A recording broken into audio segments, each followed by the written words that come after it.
Hello everyone. This is your friend from Naruto Audio Fanfics, and we are back once again with a brand new fanfic. Which is what if Naruto was sent to Suna for a secret wager and fell in love with Temari, Naruto times Temari times Gaara, Part 2. If you enjoy this story, don't forget to hit the like button, thumbs up, and subscribe to the channel for more amazing Naruto fanfics like this. So without wasting any more time, let's start today's fanfic. The darkness issued by the night sky was something rather disturbing, had it have been starless, but luckily enough those glittering filaments darted the sky respectively. A full moon was also seen through the tree tops of the vast expanse of forest that occupied most of the space outside of Konoha, save for a few villages here and there. It had been an hour since Naruto and Temari had made their leave of the Hidden Leaf village, and were currently sitting before a fire that seemed to be leaving a trail of smoke to the heavens. The smell of ramen and fish seemed to fill the air around the two shinobi as a set of blue stared upward to the sky after a stretched yawn.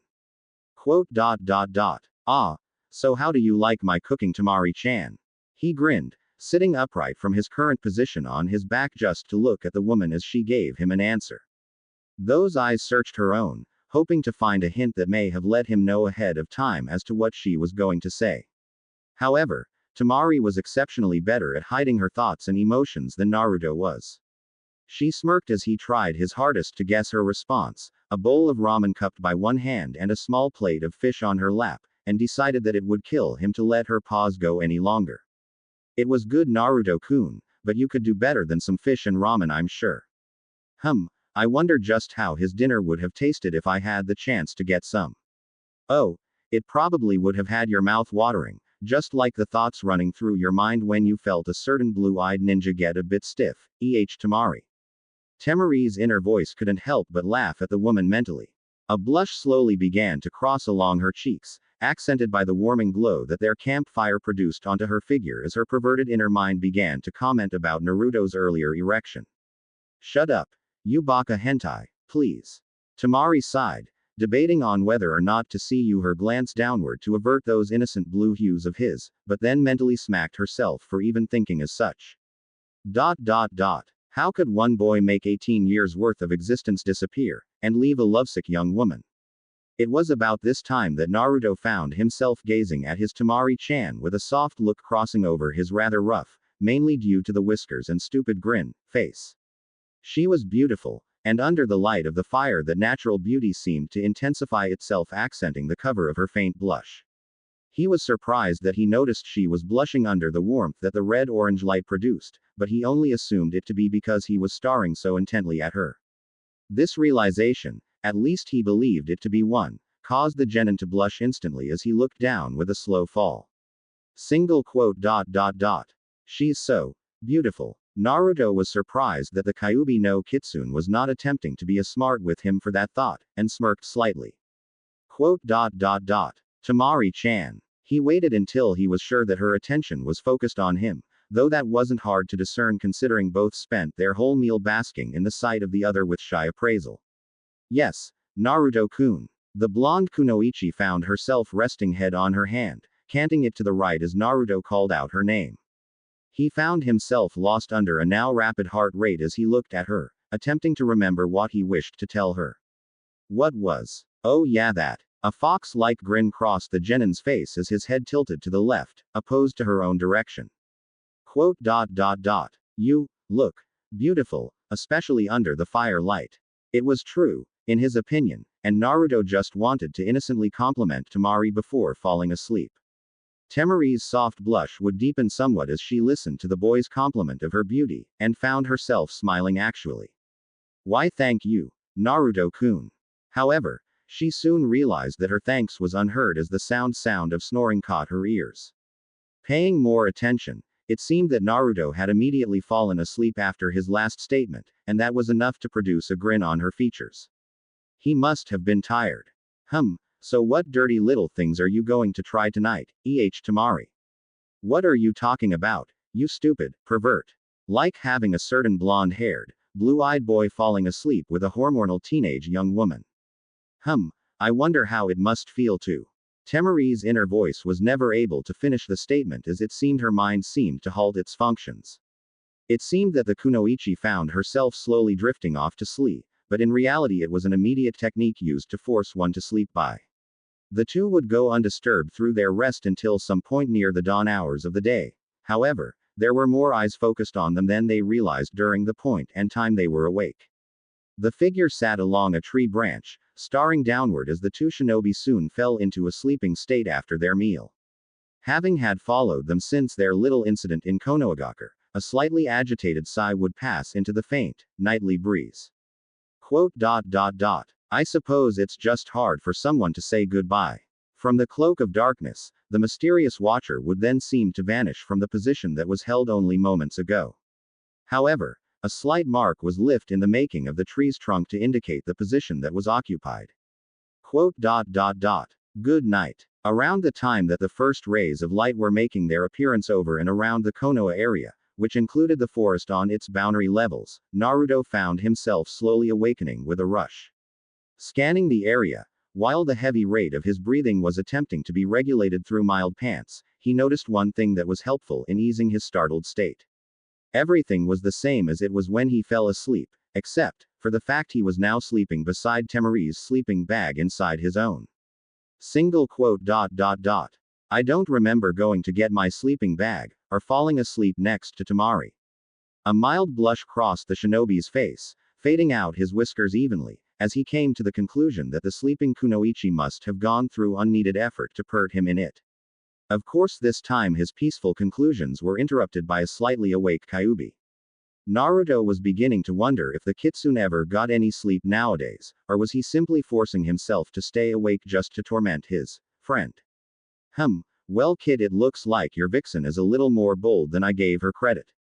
Taking a slight pause, the Kyuubi looked at the mentally perplexed facial expressions on his vessel's face before continuing. She waited until you fell asleep, and then you're waking up in a sleeping bag next to her own, I wonder what wonderful, lustful things she did to you, Kit. Naruto found himself the victim to a most vivid flushing reaction, even though he knew the Kyuubi's words were pointless because of who he was next to, but embarrassing to imagine nonetheless. Shut up, you baka kitsune. Meh. Not like you'd have let me stay asleep even if something like that did happen. Which I know didn't. Growling lightly, as to not awake the sleeping Junin at his side, Naruto decided to wiggle from his personal sleeping bag and begging thinking on making their breakfast. He could make some more of that delicious treat that existed only as ramen, or fish, but most likely ramen. The genin was lazy and felt the need to combat his lack of ramen for approximately 8 hours. The Kyuubi watched from his mental imprisonment as the boy began to work around attempting to get a small fire started without the activation of his jutsus, which of course failed the first 5 times. It was amusing to watch the boy fail at something so simple, even though if he really focused, he could actually do quite easily. Kit, it amazes me just how talentless you are at everything that doesn't involve making your mate wanting. If the wise kitsune was able to read his vessel accurately, then Naruto would begin to question the usage of the term mate in 5, 4, 3, 2, 1, and Nani. What the hell are you talking about, Kitsune Tem?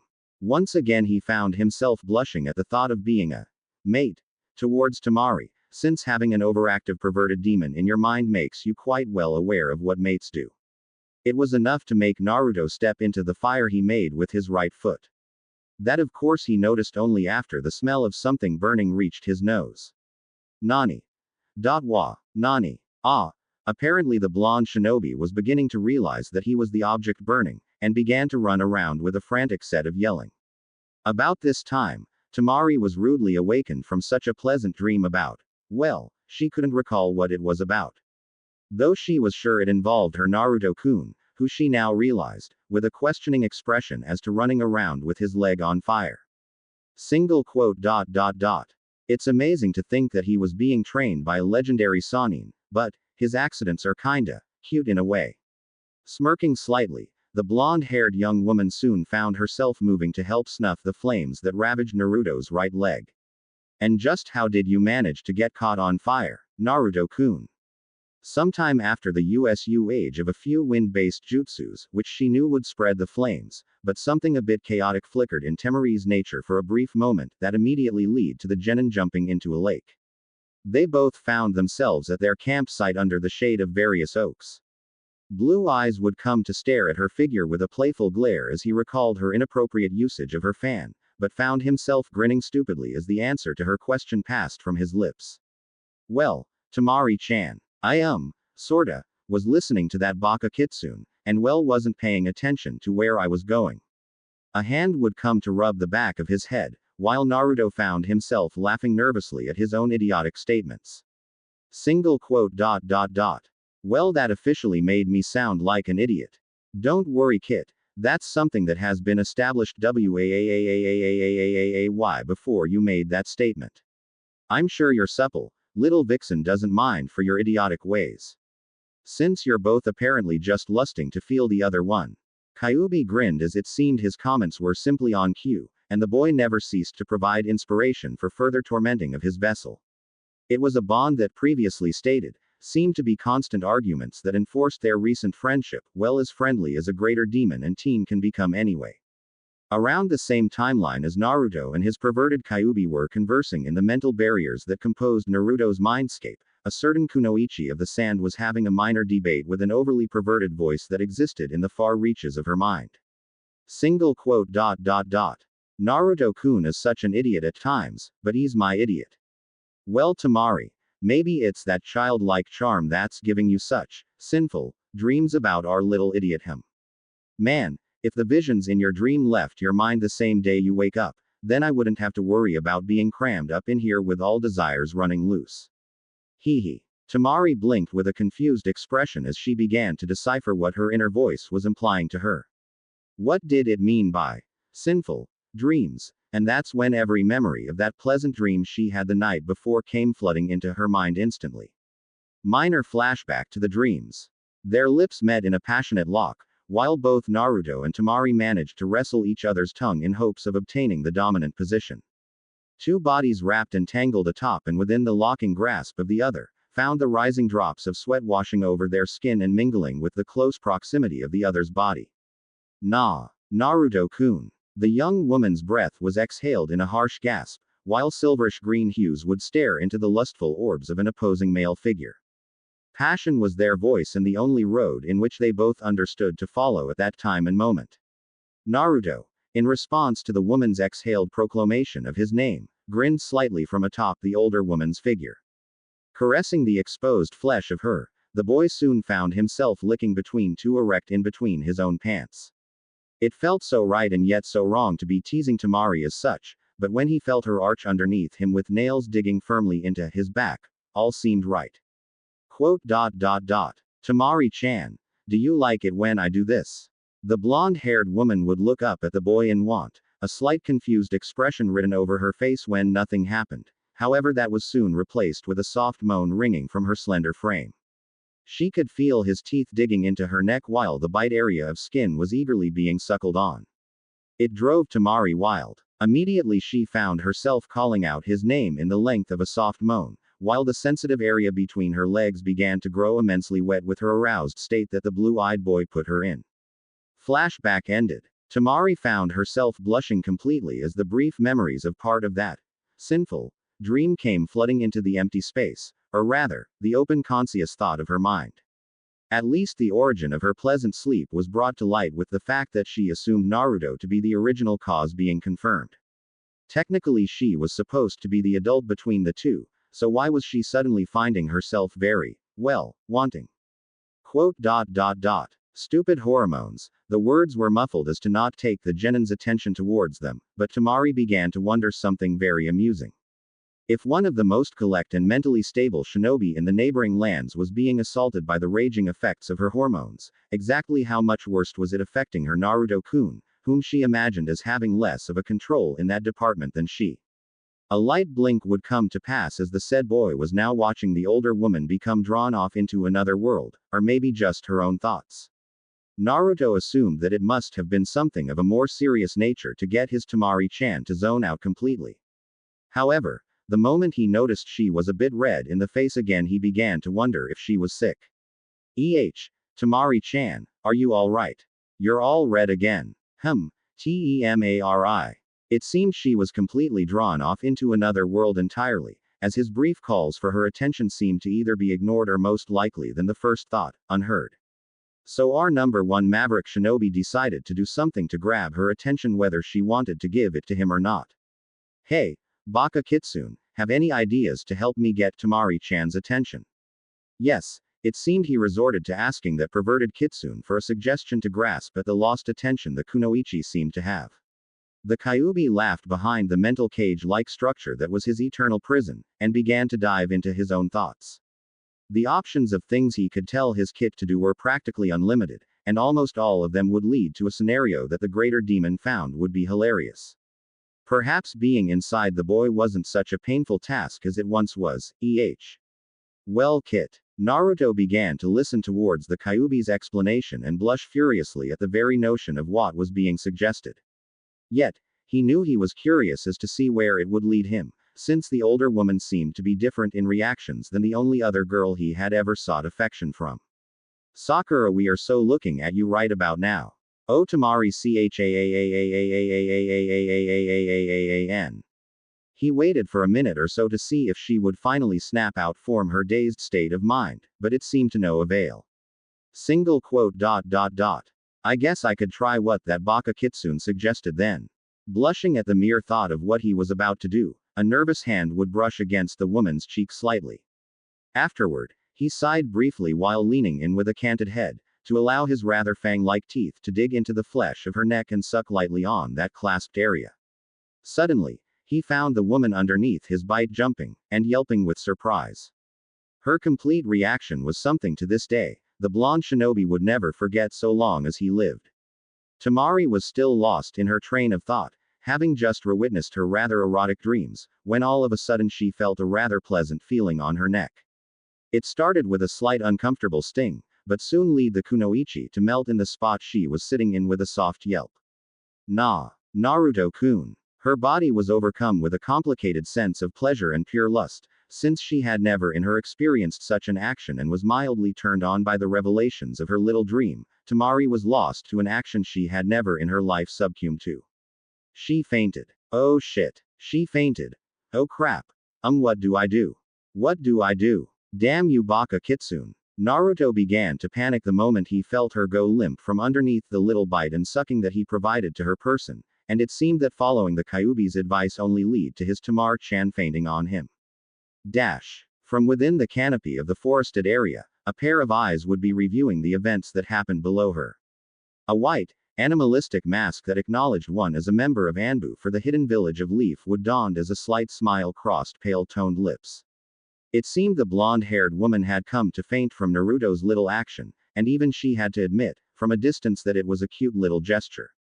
However, it was the fact that it was as such given to the kunoichi of Suna that caused a sense of anger to swell within the very pit of her soul. With the emittance of a long sigh, the female began to wonder as to when such things began to bother her if they revolved around the young genin. Naruto-kun. Well, it would have to be now or never if she decided to ever make her presence known before they actually arrived anywhere near the borders of Konoha and Sunagaku. She may have lost him, however, she wasn't simply going to accept this knowledge without attempting to inform the boy as to her feelings. No matter how unlikely and inappropriate they may have been. How is it that I can want a boy to look at me as a woman, where actual men seem nothing more than pigs? What am I doing, really? The silent stalker, so to speak, found herself asking a simple question of the mind. Exactly what was she doing here chasing after the boy while he was going out on his own assignment? Leaping from the tree branch that supported her footing with a simple molding of chakra, the masked figure would soon find herself landing in front of the blonde-haired, blue-eyed boy that had seemed to captivate her interest for what seemed like ages now. Hello, Naruto-kun. Baka Kitsune, what the hell am I supposed to do now? Blinking rapidly, those eyes were focused on the unconscious kunoichi that was right next to him.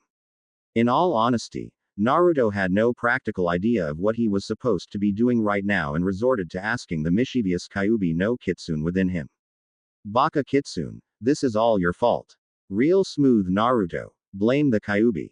The Kyuubi on the other hand was more than content with accepting the said credit for Temari's uncharacteristic feint, as it seemed Naruto had the influence to affect her more than the oblivious boy knew, and grinned from the mindscape of the said genin. Now if he could only get the blonde to understand that he actually didn't do anything but leave a suggestion, it wasn't his fault that it caught the sand nin off her emotional guard. Why thank you Kit. I'm quite good if I do say so myself and I couldn't have done it without your help. Ha ha ha. Growling mentally, Naruto was beginning to become very upset with the Kyuubi right now as well as agitated. However, that wasn't the first thing to catch his attention, if there was much left to catch anyway. Someone had just called out to him, and he knew the voice couldn't be Temari's since the young woman was unconscious at the time. Turning his head slightly, he could notice a person garbed in the Anbu attire of one of Konoha's own. Three things startled the blue-eyed shinobi as he blinked absently, acknowledging the presence of the person he assumed to be an Anbu member. The fact that he hadn't realized Temari and himself were being watched made him feel quite vulnerable, and the fact he felt vulnerable made him feel anger as well. A Anbu member addressing him as Naruto-kun made absolutely no sense whatsoever either, and finally why would someone of that level, assuming that they were on a mission to follow the pair, make themselves known? Hello. And exactly who are you? He was positive that he wouldn't receive an answer to that question, but the slight grin forming on his lips proved that he really wasn't expecting an answer. Hey, I wonder if this person can tell me what to do since Temari's knocked out. Question mark single quote. Immediately, things seemed to brighten up for the boy and confusion was finally at a minimal. Well, that was until his mouth fell agape as the secretive Anbu member began to remove the animalistic detailed mask from her face. Well, this explained a few things, but once again proved to create many more questions as well as an even greater sense of confusion than he had just come away from. Quote. Nei-chan. Dash. A smile crossed over the woman's lips as she watched the boy. However, it turned into a concealed frown as hidden eyes glanced towards the unconscious body of Suna's Junin.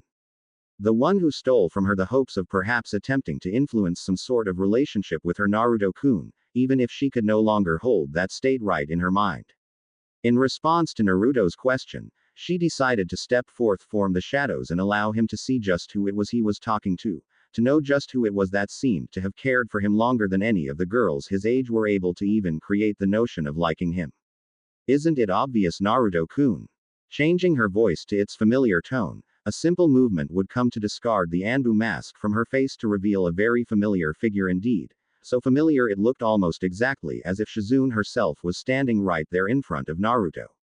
It was true that Shizune was often referred to as Naruto's older sister in a sense as well as Tsunade, but to be the one stalking him with such a lustful intent was ridiculous, wasn't it? Well, not if you were looking from the perspective of the significantly older woman. I've spent time watching you, Naruto-kun, where you vied for Sakura's attention and at all times held back by her craze for Sasuke, where other girls refused to even acknowledge you as affectionate material. I made my own plans for you.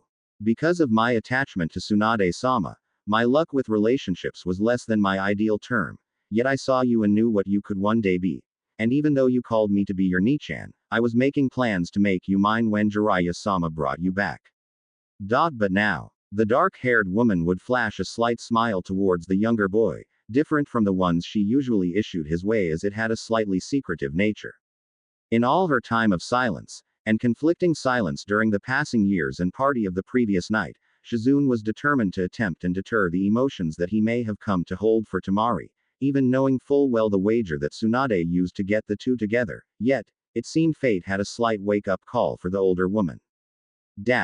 Nei-chan. Naruto blinked with a slight confused expression riding across his whisker-marked face. When the mask had fallen, or rather been purposely discarded, he had expected to see someone like the crazy snake Lady Anko or maybe Kakashi-sensei, however, found his Nei-chan. It was unexpected, and he had to wonder as to why Shizune was following him and Temari, but the last thought quickly made him retreat to something more important. Temari was still unconscious and he had no idea as to what he should be doing to help her or if there was anything he was supposed to do. Oh God, Temari-chan. For a moment, he began to revert to his former panicking moment, and get up running around frantically. Oh man, oh man, oh man, what am I supposed to? Nei-chan. That was right, Shizune was a medical ninja, so she would almost definitely know what to do for Temari, wouldn't she? How was he supposed to know the completely different train of thought of someone that he had only looked to as an older sister type figure, and precious friend to be so, well provocative The older woman blinked softly as she looked towards him, her head tilting to the left a bit as he began to randomly run around with panic struck through his voice and actions. It wasn't until his random mutterings came to use her name, that she began to realize that he wanted something. Should she let him break her confidence and talk on? If she didn't have a reason legitimately, she wouldn't abandon Naruto's need for her help. However, she was focused entirely on her own mission, so to speak. Naruto-kun, I'll help you with whatever you need in a moment, but first please calm down, and let me talk to you for a moment. Please let him stop. I don't think I'll have to resolve to go through with it if he asks me something about her. That statement immediately caught the boy's attention, and caused Naruto to stop. However, at the pace his panicked state was running around, he seemed to trip up and fall forward into a tree. Oh. Grunting, he rubbed the side of his face as well as the collective hole since it was now roughly marked due to its rather sudden introduction to tree bark, and glanced towards Shizune. So what did you want to talk to me about, Ne-chan? Because what I've got to say is really important, believe it. Shizune would smirk slightly, allowing a slight sigh to be passed from her lips before walking towards the completely oblivious Genin, and looked him in the eye with seduction written behind the feigned innocence she tried to apply. Of course, she'd never tell anyone this information and only Tsunade-sama actually knew, but this particular Junin was never really accurate in using the ways of seduction. Leaning forward so that her face was barely an inch from his, the older woman would allow a playful wink, though she managed to appear nothing but serious for some reason which caused her to look rather off in whatever it was she was trying to do. Naruto-kun. She hoped that she was attempting this in the right manner, but even if she wasn't, it shouldn't be too hard to show the younger boy she was coming on to him right. She was so absorbed in her own thoughts that Shizune had not yet come to realize that she had pulled the confused boy into a kiss, that her body refused to allow him to break free of. However, that changed quickly when a rather agitated voice called for this little interaction to stop, catching Shizune by surprise and allowing Naruto time to fall back in the absorption of disbelief. Quote. Get your hands off of my Naruto-kun, now. The sleeping. Well, as far as anyone except Naruto was aware of, she was sleeping. Young woman had come to open her eyes around the time that Shizune explained that she'd helped Naruto. Temari was catching a rather disturbing aura from the older woman, and decided if she was going to identify why, it might be best to pretend that she was asleep. She did keep her eyes partially open. Her experience allowed her to feign the appearance of sleep perfectly for someone of her level, and the medical ninja was too occupied to even notice that the Suna resident, whom for all practical purposes she considered as competition, was now awake. And when that short-haired woman went as far as to kiss her Naruto-kun, that invoked rage, and a murderous intent that would have rivaled that of her younger brothers 2.5 years ago. Quote. Get your hands off of my Naruto-kun, now. The blonde-haired woman was now glaring with hatter-kissed eyes toward the older medic Nin. Her hands gripping the foundation of her immense fan in an attempt to restrain the desire she had to try and rip the woman's heart out.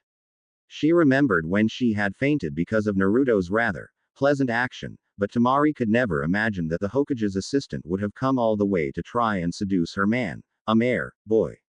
If it had been Sakura, at least I wouldn't feel so confused, but Shizune-sama. Why in the hell would she want to? About that time, the Sand Nin found herself interrupted in mid-thought by the perverted existence that was her own mind. Robing the cradle, Temari. Ha ha ha. Now this is rich. You have Uchiha realizing she has feelings for Naruto, and less than a couple of hours later you wake up from fainting to see an older woman you respect kissing him. You might have to keep him on a leash or something so you can watch out for your competition, haha. That was more than enough to make Temari both blush at the thought of walking Naruto around on a leash, but also adding to the flames of her anger.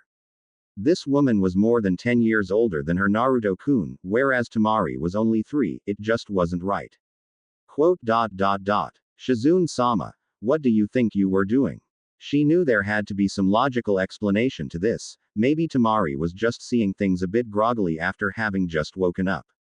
Yet again, she knew that what she believed she saw was in actuality nothing close to a figment of the kunoichi's imagination. Naruto was so very confused from the last few moments that passed. He was waiting on Shizune to explain what she needed to so that he could ask her about Temari's health, and then he found himself being held and kissed.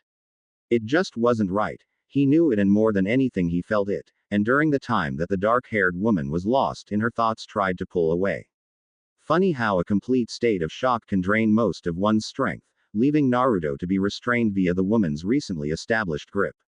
What was going wrong in the world that used to be so simple, as to make it so very very complicated? What the hell is Ne-chan doing? This whole scenario was like a dream for the Kyuubi to interject some rather, well, Kyuubi-like comments. Having Naruto for a vessel, and as close to a friend as a massive imprisoned demon and a loudmouth teen could be, lead to some very entertaining material. Well, Kit, it appears like she thinks she's kissing you. Tisk tisk tisk. Kit, haven't I taught you that you're supposed to choose one vixen for your mate each? But I do admit, scoring two might not be so bad, though you're not as lusting towards this woman now, are you? Ha ha ha, this is priceless, Kit. However, Naruto found this situation less than humorous, and seemed to always find himself provoked by the Kyuubi's comments. Baka Kitsune. I know that she's kisses ng me and it's wrong, it's like. I dunno, but it's wrong. Wait. WHAA. Huh. Shut up, you Baka Kitsune. I'm not choosing two mates, I'm only choosing Temari. Wait, what? It seemed that he was lead on long enough to say he was choosing the Suna Kunoichi to be his mate, and when he realized this slip-up, so to speak, Naruto began to burn with a crimson streak. It wasn't until he heard a familiar, and very enraged voice of a certain Kunoichi, that his blood ran completely chilled. The murderous intent that his Temari-chan was emitting was enough to scare the shinobi shitless. Then again, did ask a question that seemed to initiate a set of questions within his own mind. What did his Ne-chan think she was doing? Why did she do it? If Temari was awake and angry, did that mean the young woman was okay? It seemed to pile up in his mind, but the moment he felt the older medic nin release him even the slightest bit, he made an insane dash towards his chosen of the two Kunoichi. Baka Kitsune, what the hell do you think Shizune Nichan was thinking? She kissed me. Wait, do you think Temari-chan's okay now? Kit, you truly are the epitome of stupidity, but then again, that's what makes you you, I suppose. Anyway, your Nichan was doing exactly what you're doing for your vixen, and that's simply pure lusting for a little excitement. Ever heard of robbing the cradle, Kit? She wants you. And as for your slender, rough, little vixen, if she's well enough to kick, she's good enough to be okay, don't you agree, Kit? Naruto hated to admit it, but he did see some logic in the Kyuubi's words, and had to also admit that he was more than positive that Temari was completely alright. However, that didn't stop him from blushing at the insinuation that his Nichan was lusting for him as the perverted Kitsune had implied. It was just wrong and impossible to even imagine, but there was more than just the fact she kissed him that still left him in wonderment. There was eagerness, a familiar eagerness that he had only experienced with his Temari-chan in that kiss, which left no doubt that the Baka Kitsune's words may have been true. But why would they be? Nichan. WH. Why? I'm confused. Single quote. So she woke up. Just what I needed. Great. Shizune found herself letting Naruto go, or rather loosening her grip, in which he took perfect opportunity to run from her. Now that it seemed she had some explaining to do, it appeared towards the medic nin that any hope she may had have probably just died. Single quote. But I've come out to see too far to try and pull back now, right? Oh, Tsunade-sama, was part of your wager with Kazekage-sama to protect Naruto from me, or to protect me from what I might try and force on him? Sighing, the chocolate-eyed Junin, as she was more than often seen as, knew that she had to explain herself, not for the Kunoichi's mind but for Naruto's sanity at the least. Quote. I've been watching you since I met you with Tsunade-sama, Naruto-kun, and even then you were a bit annoying, but you had something that men twice your age may never have. I can't explain it any better than that, but I'm sure both Sakura and Temari as well as Hinata know exactly how I feel on that. None of the girls your age AHVE ever looked at you as more than just a friend, except Hinata, but you've always been so blind that I knew she wasn't a threat to my needs. Stopping to consider her next words carefully, Shizune looked up with a stern facial expression written across her face, her eyes narrowed towards both parties in front of her. Quote dot dot dot. Following Tsunade-sama for all these years, I've never really had much of a relationship with the opposite, and you've never had the attention you've tried so hard to obtain. So I decided 2.5 years ago, Naruto-kun, to make you mine. It was at this time that both Naruto and Temari had to look at the older woman with a seriously blank expression. Neither of them could find anything to say immediately. The blonde-haired boy, due to the fact that he was lost to a sea of absolute confusion at the words the woman he had been calling his sister for so long, go out and explain to him the reasons why she wanted to rob his cradle. Temari was speechless due to the fact she was attempting to restrain every ounce of her being that told her to right up maul the woman in front of her, but yet she was curious to hear the rest of this tale. However, their silence was short-lived as Naruto was the first one to speak. Quote dot dot dot. But Shizune, I've been calling you my sister forever. It was at that time the older woman couldn't help but laugh at his innocent remark. Quote dot dot. It's true, Naruto, that we've been like siblings, but then again, I did need a lure to get you close enough, even if it was one that I to this day love. She knew there could be no possible way that the boy would even dare to refer to her as his Nichan from this point on, but it was a small bit of comfort to know that for a certain time period she was. Quote dot dot dot. The moment when you and Temari had that little accident in Tsunade-sama's office. I wanted it to be me so badly. To feel how you've matured physically on top of me, Naruto-kun, but most of all, I could tell that everything I've subtly been working on, every scheme, that in retrospect seems so childish and wrong of me, could be in jeopardy if Temari was allowed to love you. Naruto must hate me by now. Sighing, Shizune decided that to leave a pause here would be insufficient to her explanation, and began to proceed. Quote dot dot dot. That night I followed you both to your apartment, and I watched from the shadows of a window the moment you two kissed and knew that you'd both be happy with each other. But I couldn't accept that everything I've come to desire could just leave as soon as it returned. Of course I knew the party was approaching, and I decided that sometime during those events that I should just leave you two alone and let your relationship grow. However, my selfish needs were overwhelming. I had to at least bring closure to my indecency. The formation of tears could be seen streaking the woman's face, falling freely towards the forest floor as her restraints emotionally were lost. Shizune could not believe how cruel, both to herself and Naruto as well as Temari, her intentions actually were. Quote dot dot dot. Naruto-kun, Temari, I cannot hope to imagine you'll forgive the selfish and stupid desires of mine, but please help me end it all. Behind a half-choked sob, the medic Nin found herself staring ahead directly into hues of blue, those same blue eyes that had many times secretly brought her tranquility through the hectic life she led as Tsunade's assistant. Quote dot dot dot. Do you love her, Naruto-kun? Shizune was no fool. The woman was clearly aware of their feelings for each other. However, she had to hear it from the boy's lips so as to close the immature thoughts that have roamed and become desire for so long.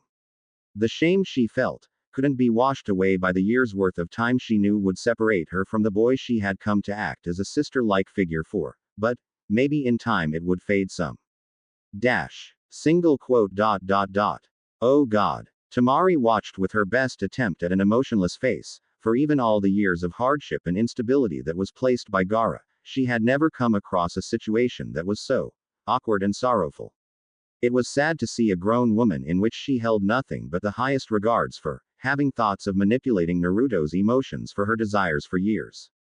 But could she blame her for choosing Naruto, or was the fault in the many years that kept her from having the ability to form a stable relationship? Quote dot dot dot. Shizune-sama, Naruto-kun loves me, right? He wouldn't leave me, for her would he? She has been a stable part of his life ever since she entered it. I've just come into it. How could Naruto-kun even have to make this choice? Single quote dot dot. Baka, Temari, you already know who he's going to choose, so stop with the emotional thoughts. You have enough repressed emotional memories in here. Try thinking pleasant thoughts, like a little sinful escapade with Naruto in that lake you two passed on the way here, hehe. Temari sighed, unable to find the words to say, because for once it wasn't her right to speak. Glancing towards her Naruto-kun, she blinked slightly, a slight apprehension hidden behind her eyes. He would choose her, right? Quote dot dot. Naruto-kun. The said blonde-haired, blue-eyed teen found himself in an even deeper state of shock and surprise as Shizune continued on with her explanation. It pained him to see the woman driven by such a shameful wish, but at the same time, he could find nothing close to the rage and anger that both he, and the woman who spilled her guts to him and Temari, believed he would have stumbled upon. It was just, so unexpected and so utterly confusing. Single quote. I never expected Nichan to. Oh man, this is just. Naruto sighed. There were no exact words to describe the way he was feeling right now, or the awkward position that this information put him in. It was during the moment of seriousness that the Kyuubi returned with his own comments. However, the situation was too serious for his perverted humor. Well, Kit, I'm sure you know what you have to do now. Just try not to go overboard, Kit. For some reason, the boy found some comfort in those words as he found the ability to give what was to him an obvious answer. A fox-like grin was immediately attached toward his face, as the serious expression faded from his person. Of course I love Temari-chan, Shizune Nichan. A slight smirk crossed his lips, as he watched the disbelief that both Kunoichi displayed to his sudden Naruto-ishness. He merely grinned, a set of hands moving back to rest behind his head as his that in itself tilted to the right. Quote. What? Did you think that I was going to be mad? Of course he felt no animosity towards the woman that for the past 2.5 years had become an older sister-like figure towards him, but that didn't mean he was entirely without a little rebuking. Quote. Nichan, I really don't know what else to say, but you're still gonna be my Nichan Shizune, but yeah. I love Temari, I really do. Titling his head to the back, so that he was facing Temari partially, a playful wink was flashed her way. Well, that wasn't how I planned on telling you, Temari-chan, but I guess it's better than nothing, right? Naruto smiled, and turned around to face Shizune once more, only to find the older woman gone with the passing wind. A confused expression crossed his face, as he stumbled back somewhat. Where'd Shizune Nichan go? He really didn't have the time to ponder on that for a longer span of time, as he felt arms lock around his waist, causing him to fall in a distracted yet relaxed state of mind. Quote. Temari-chan. There were no words to describe the surprise, the disbelief that filled the Medinin as she listened to the words that Naruto spoke. Sure, she knew that he was going to overall pick Temari, but she hadn't the faintest hope that the younger genin would still refer to her as his Nichan. A faint smile crossed her lips as she watched him turn to face the more deserving Kunoichi of his affection, with herself deciding that it was an opportune moment to return to Konoha. Tsunade-sama was going to kill her for this reckless endangerment of her hopes, but she needed to do this as much for her as for Naruto. Thank you, Naruto-kun, for helping me be free of myself. Temari watched the younger boy as he was contemplating his thoughts in the rather awkward position Shizune has squeezed him in, and felt her heart jump into the very length of her throat. What if he didn't pick her for some strange reason and went with Shizune? Could she accept that type of humiliation after everything that Naruto and her had already started? Was she mentally prepared to face that improbable notion if it came to light as a reality?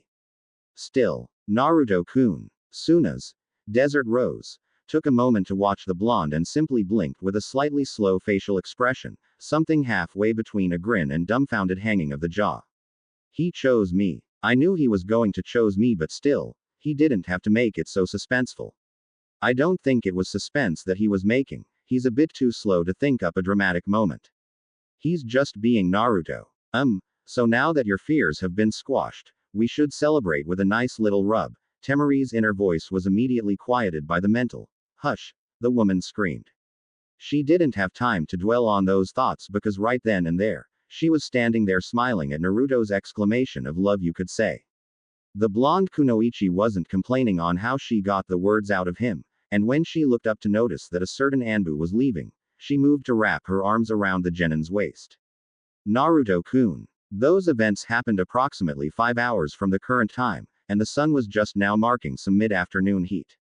The border between fire and wind country was coming along, and Naruto was behind a tree changing into some clothing that would better prepare him for the change in temperature he was more than likely about to find.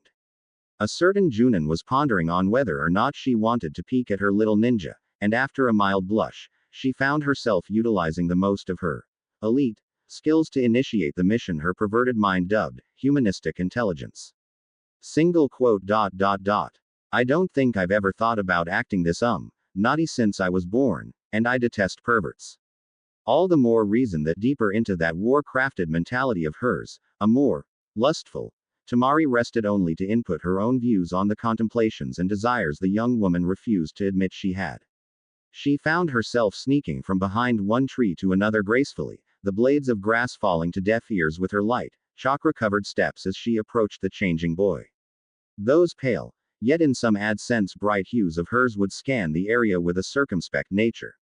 It didn't take long for the trained, and for anyone at that kunoichi to spot her target with a mischievous grin broadening over pale lips.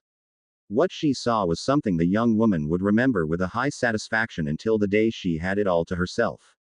Her Naruto-kun shirtless and pantsless, too bad he still had his boxers on at that particular time. A toned muscular abdomen. To her disbelief, the boy had a wonderfully crafted six-pack, the obvious product of his training over the years and the boy's fights. A toned set of legs even on his thin frame. And that smile seemed to melt Temari where she stood, finding herself washed over by an unfamiliar longing, a heightened sensuality if you will. What's wrong with me? So, you've finally gotten horny Temari. Sniff. I knew you were getting a little worked up and everything, but now I see why. Don't you just want to see what he has underneath those boxers of his? What's this? Someone's getting a little wet between the legs just thinking about it. He. Temari just want to tackle him to the ground and take it right here and now, don't you? The perverted inner voice that resided subconsciously in the Junin's mind would come in full force on that little observation. Single quote dot dot dot. Shut up. She didn't really have much to say in her defense since her inner voice was, as much as Temari hated to admit, correct. There was a building desire. She was aroused, and there was this feeling of moistness between her thighs that she had never in her 18 years of life experienced, all just from seeing the boy almost.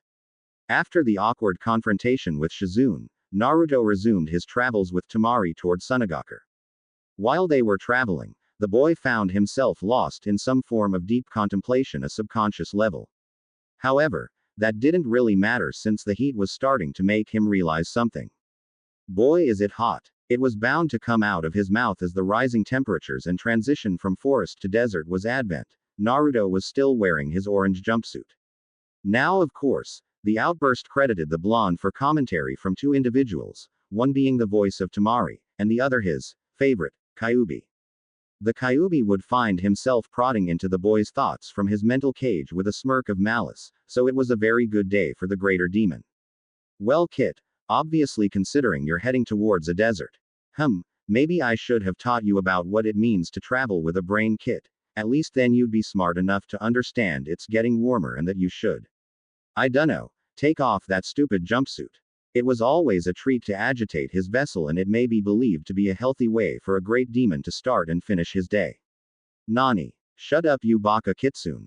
Naruto mentally growled at Kyuubi, a slight sigh escaping his lips as he heard another voice before he could reply to the fox stuck inside his body and mind. Naruto-kun, the temperature will only increase from here. Maybe you should go change into something else if you want to be prepared for Suna. Those cerulean hues would move to hold the young woman with a slight admiration, followed by a fox-like grin, and finally finished with Naruto clenching his fist in the midst of his energetic exclamation.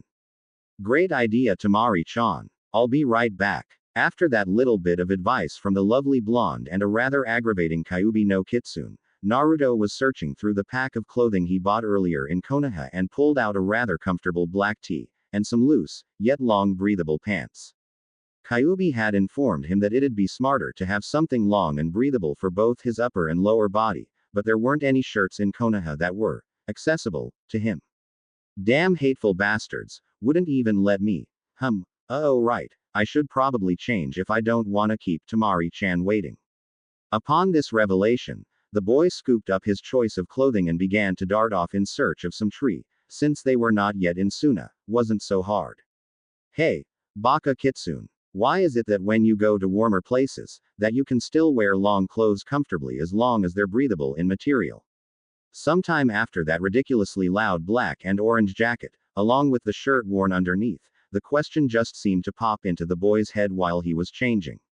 The world was complex and confusing and at the same time, could be offset by the simple question of a slightly more intelligent Naruto who never had to dwell on said questions or thoughts beforehand. Naruto blinked as he began to remove said pants to his jumpsuit outfit, being so lost in waiting for a reply from that darn kitsune that he had simply forgot to put on a shirt beforehand, which left the eerie feeling that someone was ogling him, but that was simply his imagination, he hoped. The Kyuubi was enjoying a rather peaceful rest, not to mention a game of go fish with one of its tails. You have to have something to keep you busy while imprisoned within a troublesome, yet acceptable brat right until the annoying voice of his vessel popped into the mental barriers of his mind. Asking a retarded, yet somewhat intelligent question seeing as how Naruto genuinely didn't know. Well kid, the more of your body that's concealed, the less likely of a chance you'll get sunburned, and the more breathable the material, the more bearable it should be for you. Make any sense kid? And if you say no, you've definitely downgraded from seemingly intelligent, to flat out dunce. Hey kid, do you smell horny vixen anywhere? Nani. It makes perfect sense you baka kitsune. Clenching his shirt holding fist in anger, it took a moment for the boy to realize the last thing Kyuubi happened to mention. In fact, by the time he did get it, the blonde shinobi was proudly sporting a rather loose black tee, followed by a pair of baggy dark blue hakama pants. Why did he happen to choose a pair of baggy blue hakama pants? Well, according to a certain informant, Shikamaru, they were all the rave in Suna, and affordable in Konoha. Single quote.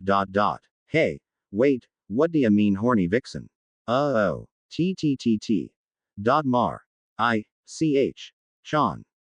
The shinobi froze in his spot, taking a rather furious blush painted across his cheeks while his whole body burned at the realization that it wasn't just his imagination.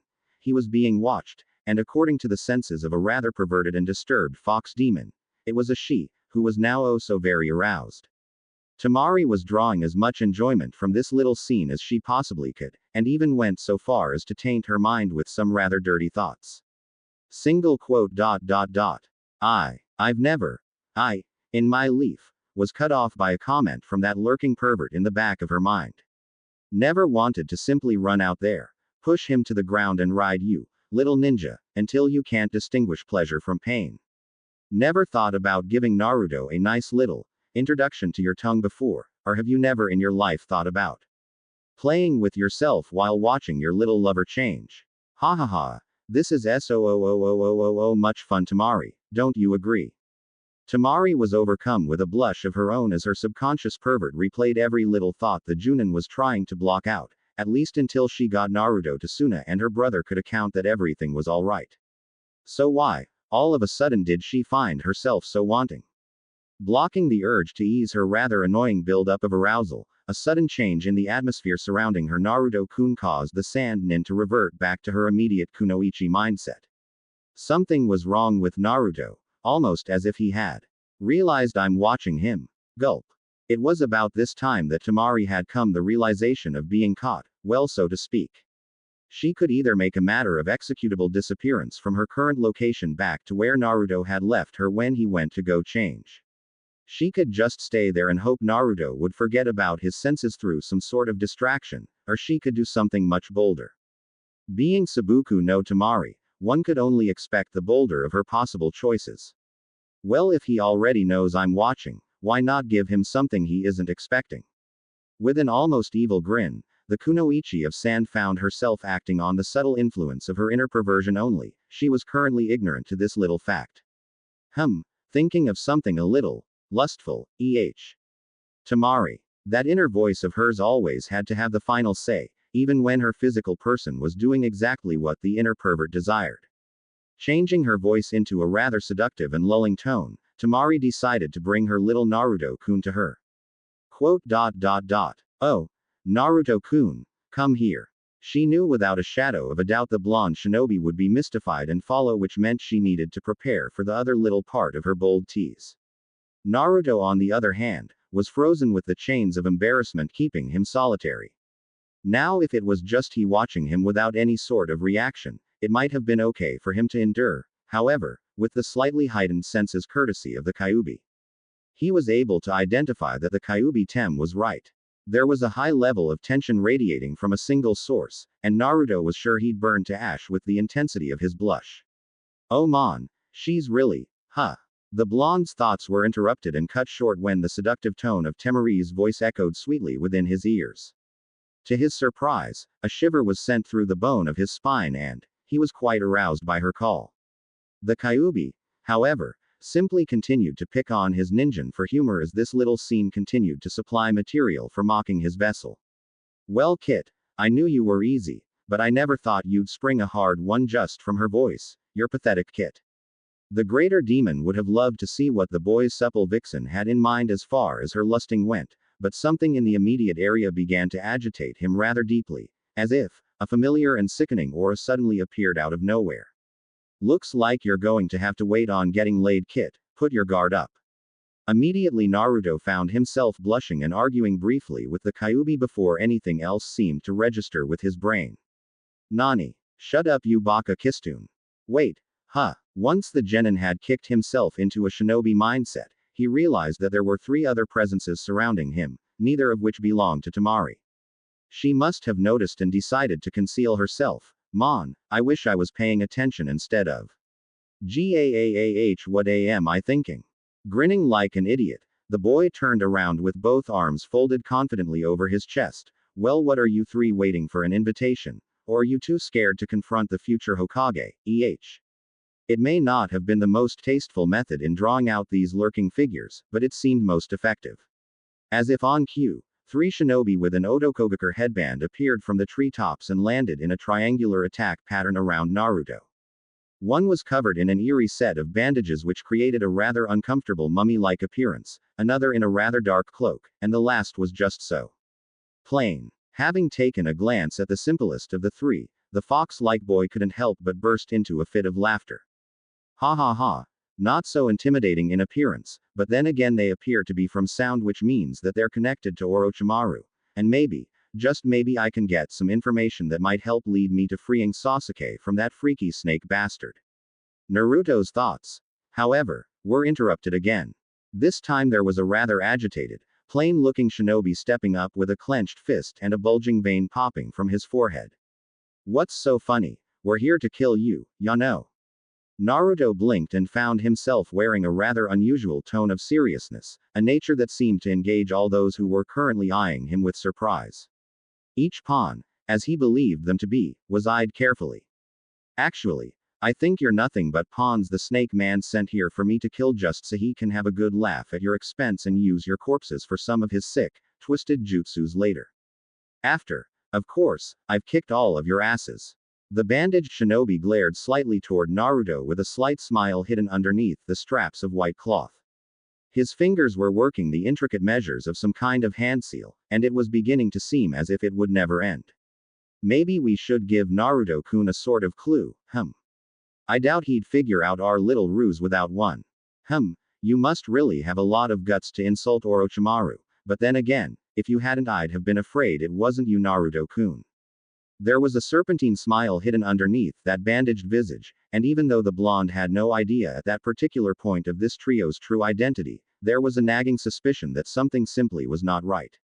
Something's not right here. I'm sure that they're just pawns and that stupid snake guy wants me to end their lives for his psychotic jutsu studies, but that one, the way he spoke reminded me of that demented Sanin thing. Mon, something isn't right about this. Something about the plain one. I guess it's the eyes seems to remind me of Sasuke. Man, this is just plain weird, but might as well get ready for a fight. Performing more than familiar hand seals by now, a certain bit of chakra was expended to create roughly 20 shadow clones of the boy. Kage Bunshin no Jutsu. Alright, now you three are going to get it. Who wants their butt kicked first? Even as he spoke, the blonde was debating whether he should allow the Kyuubi to have a nice little bloodlust or simply knock them out and overpower the three with the even division of his clones and techniques. While Naruto was contemplating and receiving awkward vibes from the three mysterious shinobi, the Kyuubi was also raising some suspicions of his own. There was something familiar in the sense of those three, but their appearance and the slight sense altering it kept it from coming to mind. Kit, you need to think of a way to get your supple little vixen to check for any genjutsus. These three smell familiar, and if they're anyone we know, they're using those appearances as a disguise. And how exactly do you expect me to inform Temari-chan about this Baka Kitsune, when that might give away her position? Especially when I don't even know where she's hiding. You're supposed to be the future Hokage, you figure it out, brat. The two were interrupted by a set of kunai aimed precisely for Naruto's throat, arms, and heart. Luckily, the Leaf Nin was able to push himself from his current position and dodge the upcoming assault of bladed projectiles. It seemed that the three were able to pinpoint him even through all of his shadow clones, and that was creepy enough, but at the same time, roused the desire for a straightforward fight. Fine, if you want me, you got me. Dispelling his shadow clone army, the blonde managed his trademark fox-like grin before those confident hues turned to meet the rather plainly dressed shinobi. Something in those eyes flickered, like a red with. No, it can't be. You know, Dobie, if you would take a hint to the obvious, you might be worth our time to fight one day. The plainly dressed sound nin would soon be covered in a thin layer of smoke, as the visage of a nobody was replaced by the rather emotionless shell that was Uchiha Sasuke. Sharingan activated. Those eyes were devoid of feeling, understanding, and humanity. They were snake-like, signifying his affinity with the ambiguous Sannin, Orochimaru. The said legendary ninja simply happened to appear from the bandaged individual, and Kabuto from the cloaked third. Are you surprised, Naruto-kun? Did you really think we would miss this opportunity to see you off to a nice happy death, after your return with Jiraiya-sama, did you? Believe it or not, Naruto-kun, Sasuke's been mentioning all about how he wants to murder you and finally cut off his ties with your pathetic village of second-rate shinobi. Isn't that right, Sasuke-kun? The pale-faced male would walk behind the said Uchiha, leaning over from the teen's neck area and allowing that snake-like tongue to slither longingly over the face of his next body. The image was sick and twisted. The worst part was that Sasuke was standing there doing nothing but allowing that man to degrade him in such a mocking tone. It was beginning to piss Naruto off greatly. Orochimaru glanced at Kabuto after taking a mild stare into the treetops as he requested he handle their missing guest. Don't worry, Naruto-kun, your little reunion with your former teammate is something that will be remembered forever, especially since you will be the memory that keeps fear alive. Shit. If I had known it was those three then. Oh crap. He sent her after Temari. The genin's eyes were slowly widening as he began to collect this rather frightful reality, and instead of moving to consider his promise of retrieving Sasuke, the blonde jumped after Kabuto. There was no way he was letting some rather disturbed medic nin hurt his girlfriend. Well, he would have gone through with coming to her side had he not been stopped by a rather bloodlusting Sasuke. Damn it, Sasuke. Get out of my way or I'll kill you. I'd like to see you try, Dobie. The emotionless shell decided to keep Naruto there, jumping to intercept him in the middle of the blonde's course with a simple punch back down toward the last stretch of forest floor for the next 100-odd miles. As he landed, the lifeless hues of the Sharingan would stare into those opposing tints of cerulean, those affectionate and determined eyes that seemed to make Naruto change into a whole different person. HMPH. Let's see if you're still a dead last, Dobie. With a short burst of speed, Sasuke was closing the distance between him and his former companion as the buildup of electrical chakra was focused into his left hand, Chidori. Don't worry, Kit, this is what we've been preparing for. We can take him and that confused snake at the same time, just leave it to me. The Kyuubi was more than prepared to serve a sinister slaughter toward the two opposing forces surrounding his vessel. However, he was even more shocked at the reply that came from the blonde ninja. No.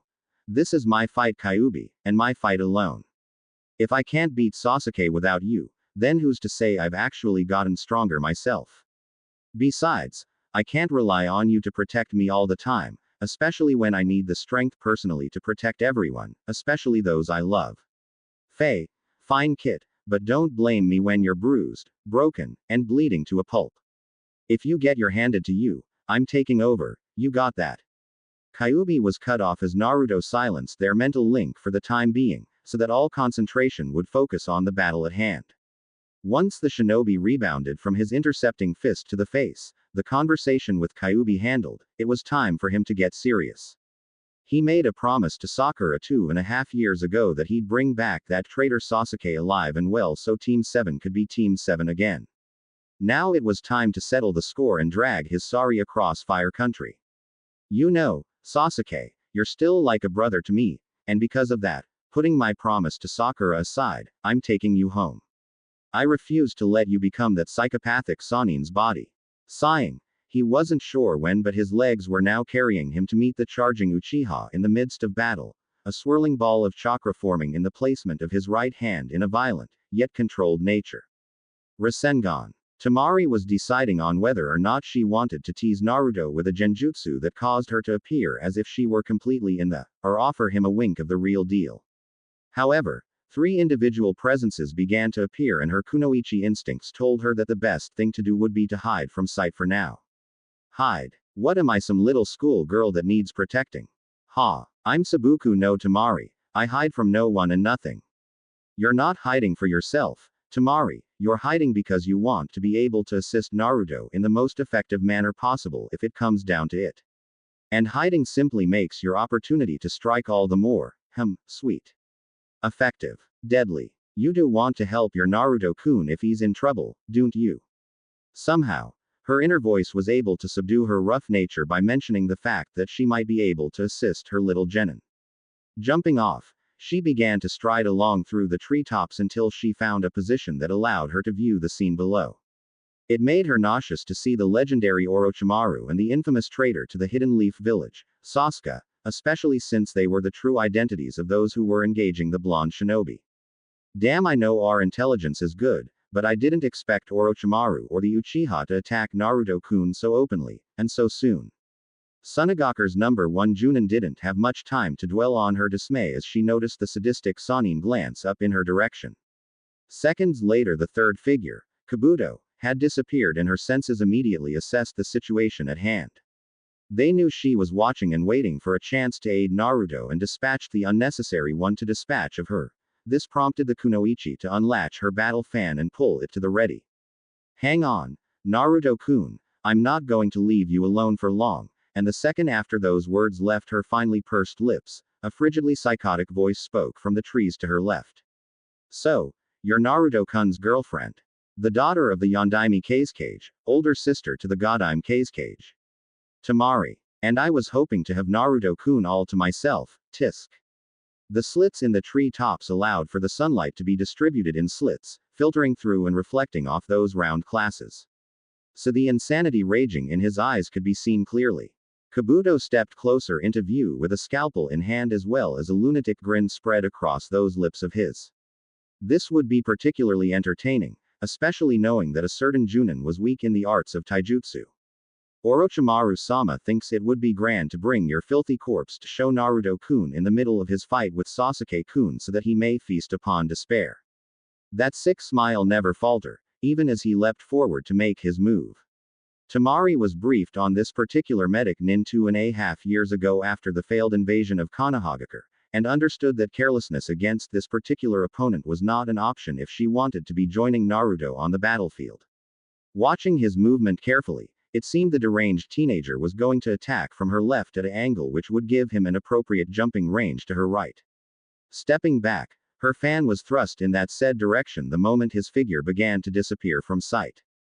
The second the medical ninja reappeared, he was smacked rather hard by the fan's blow. Did you really think I was that weak?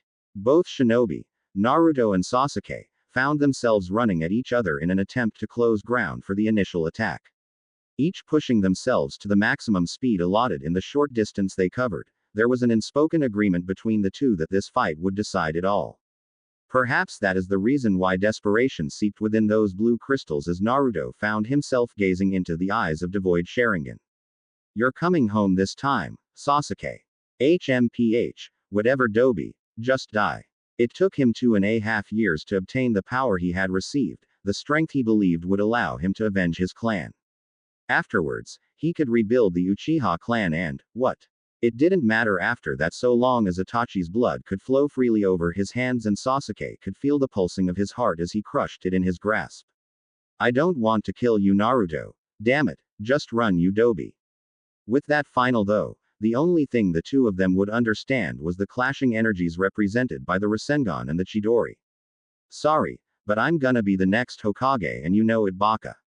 Even though this was a serious matter, the instant that their two attacks collided with one another in a stalemate of power, the leaf nin was grinning broadly like the idiot he was, and the child his heart still could show. It seemed that for the moment they were both equal, the currents of air being thrown about in a violent nature, ripping the clothing and flesh of the two, and ultimately obliterating their fighting zone. The ground beneath the youths would mold into a sort of crater while trees were uprooted and thrown about, and suddenly, the turbulent energies of pure chakra and electrical chakra mingled in the final opposing force of destruction. Both opponents found themselves thrown back like petty rag dolls in the backlash of their strikes, leading to a bluish explosion. Damn it, we're equal. Are you telling me that Dobi still matches me in strength?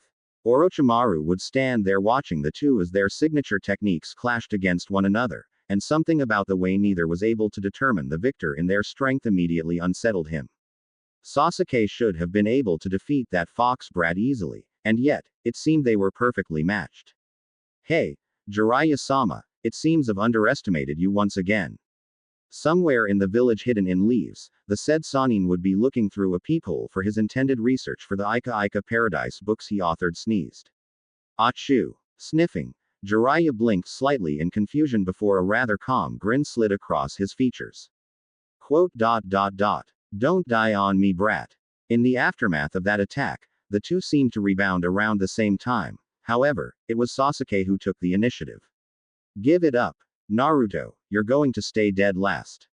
Apparently being rivaled in power, the same power he thought would bring him Itachi's head hit a raw nerve and true understanding in the said Avenger. Without hesitation, the male would remove his former favorite instrument, the demon shuriken, and throw the projectile with a blind fury, and that proved to be the Uchiha's mistake. I promised Sakura I'd bring you back Sasuke, and I'm not failing on that promise again. After getting up, he propelled himself forward and jumped. It was about that time he noticed a rather large shuriken being thrown at him, and the number one maverick ninja decided to pull something out in his style. He caught it by one of the blades, which led to a bit of pain and blood loss, and threw it back at his former comrade.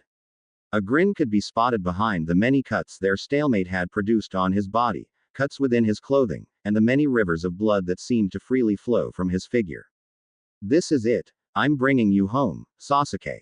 The second his opponent distracted his mind by repeating the blonde's little stunt, he left himself open to a rather nice sucker punch. However, it never made contact.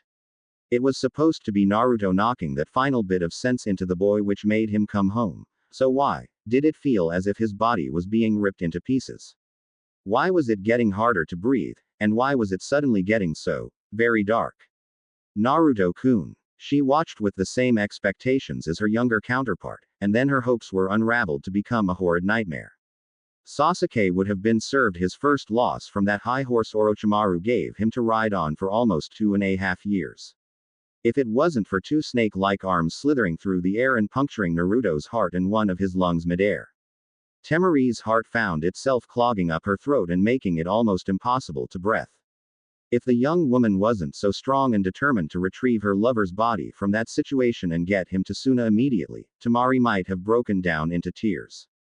Then again, she was Sabuku no Temari, and the two unsuspecting missing nin had just invoked the wrath of a rather dangerous young woman.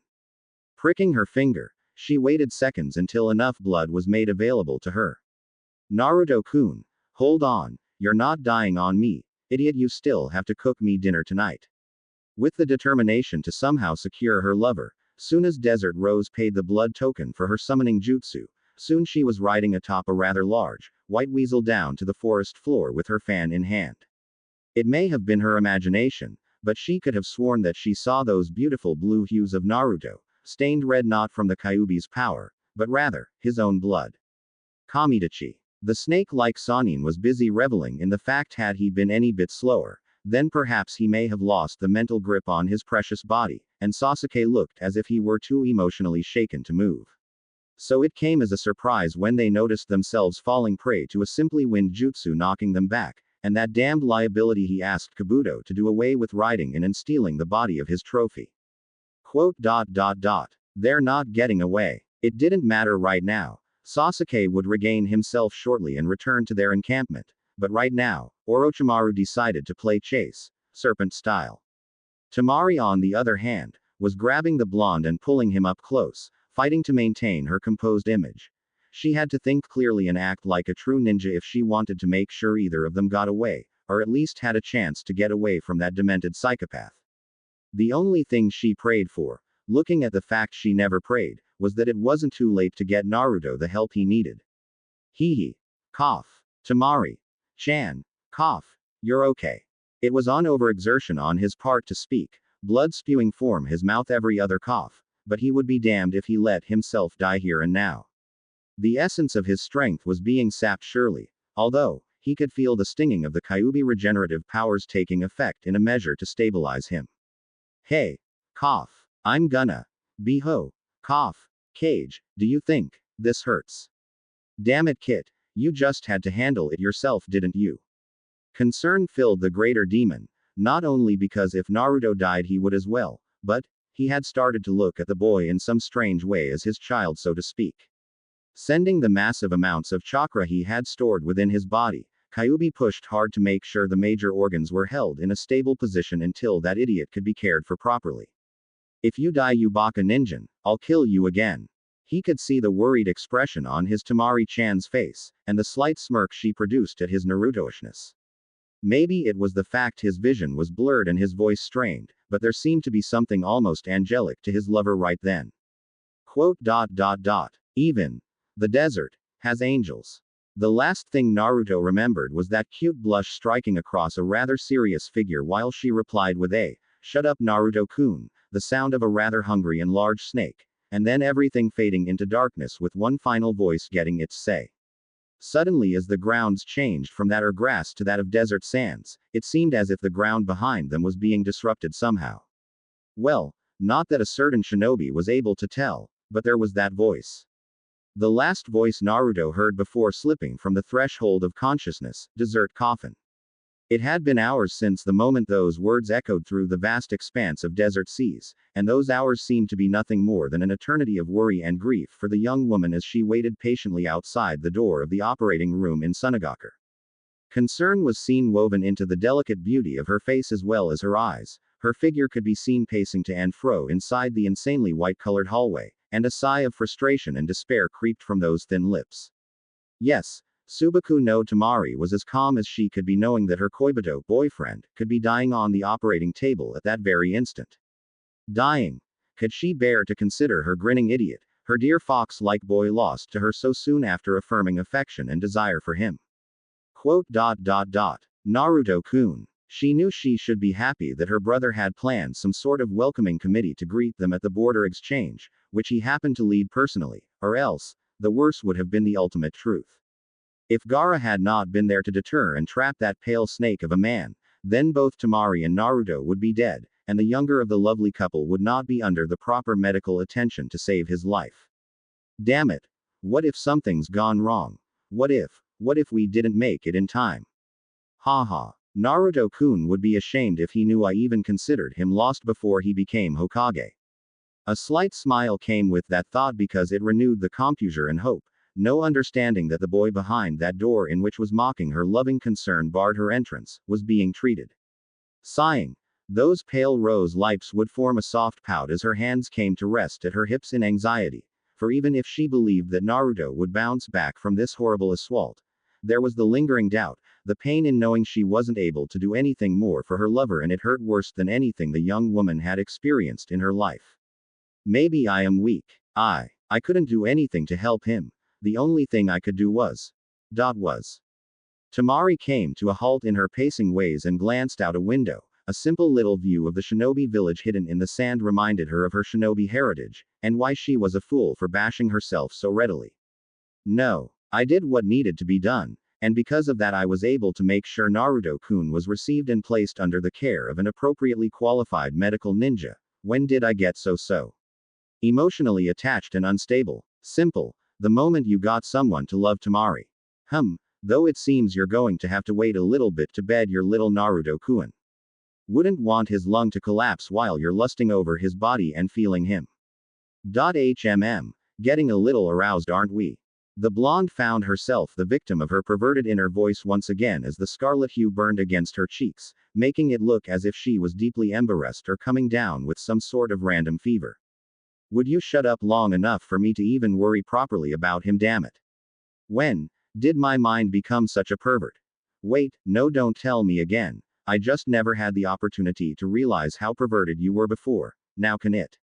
Out of nowhere, a hand of sand would manifest and rest along the kunoichi's shoulders and caused her to turn around with a slightly surprised look in her eye. Oh, Gara, what are you doing here and in your office, clothes no less? The Godime Cage, Sabaku no Gara, had entered the hospital's surgery ward to check on the status of his friend and the emotional state of his sister Temari. One arrival, he noticed his sibling, the one who was always so collected, slightly arrogant, proud, and calm, pacing around in a nervous and concerned mess. He, having just started to feel the variety of impulses that others called emotions, felt a deep sadness within his somewhat less demented form at this spectacle. It does seem Nei-chan's fallen for him. Perhaps Hokage-sama's wager will have a few unexpected terms following it. Perhaps he should get her admission. From a distance, the youngest of Suna's finest would create a rather comforting arm of sand, sending it to plant its hand along his sister's shoulder. It was almost worth smirling over in that demented manner that showed Gara was in a rather pleased mood. However, with the fact she was unaware of his presence until that little gesture, even he knew when to be more respectful than usual. Single quote. What's wrong with my work clothes? In all honesty, Gara believed he was utilizing those intersumments of comfortable footies to their extreme as he blinked softly, those aquamarine hues staring blankly at his eldest sibling. Is there something wrong with these clothes, Temari? Temari found herself blinking with an absent look and all thoughts cast aside at her brother's, unusual taste in working clothes. Since the shukaku prevented the boy from ever getting a wink of sleep, he decided to wear his pajamas as official work clothes, so to speak. Her eyes watched as the light brown, slightly grayed raccoon sleeping suit was tightly pulled over the boy's body, and it made her almost want to smile seeing her Otudo dressed the way he was. No, but I didn't think you'd wear them here too at the hospital. Are you here to see Naruto-kun too? When he nodded, a slight relief washed over her somewhat since now she wouldn't be alone waiting for them to let her in. And yet, the thought of Naruto being greeted when he came to by anyone else, even if they were with her, was unsettling to her nerves.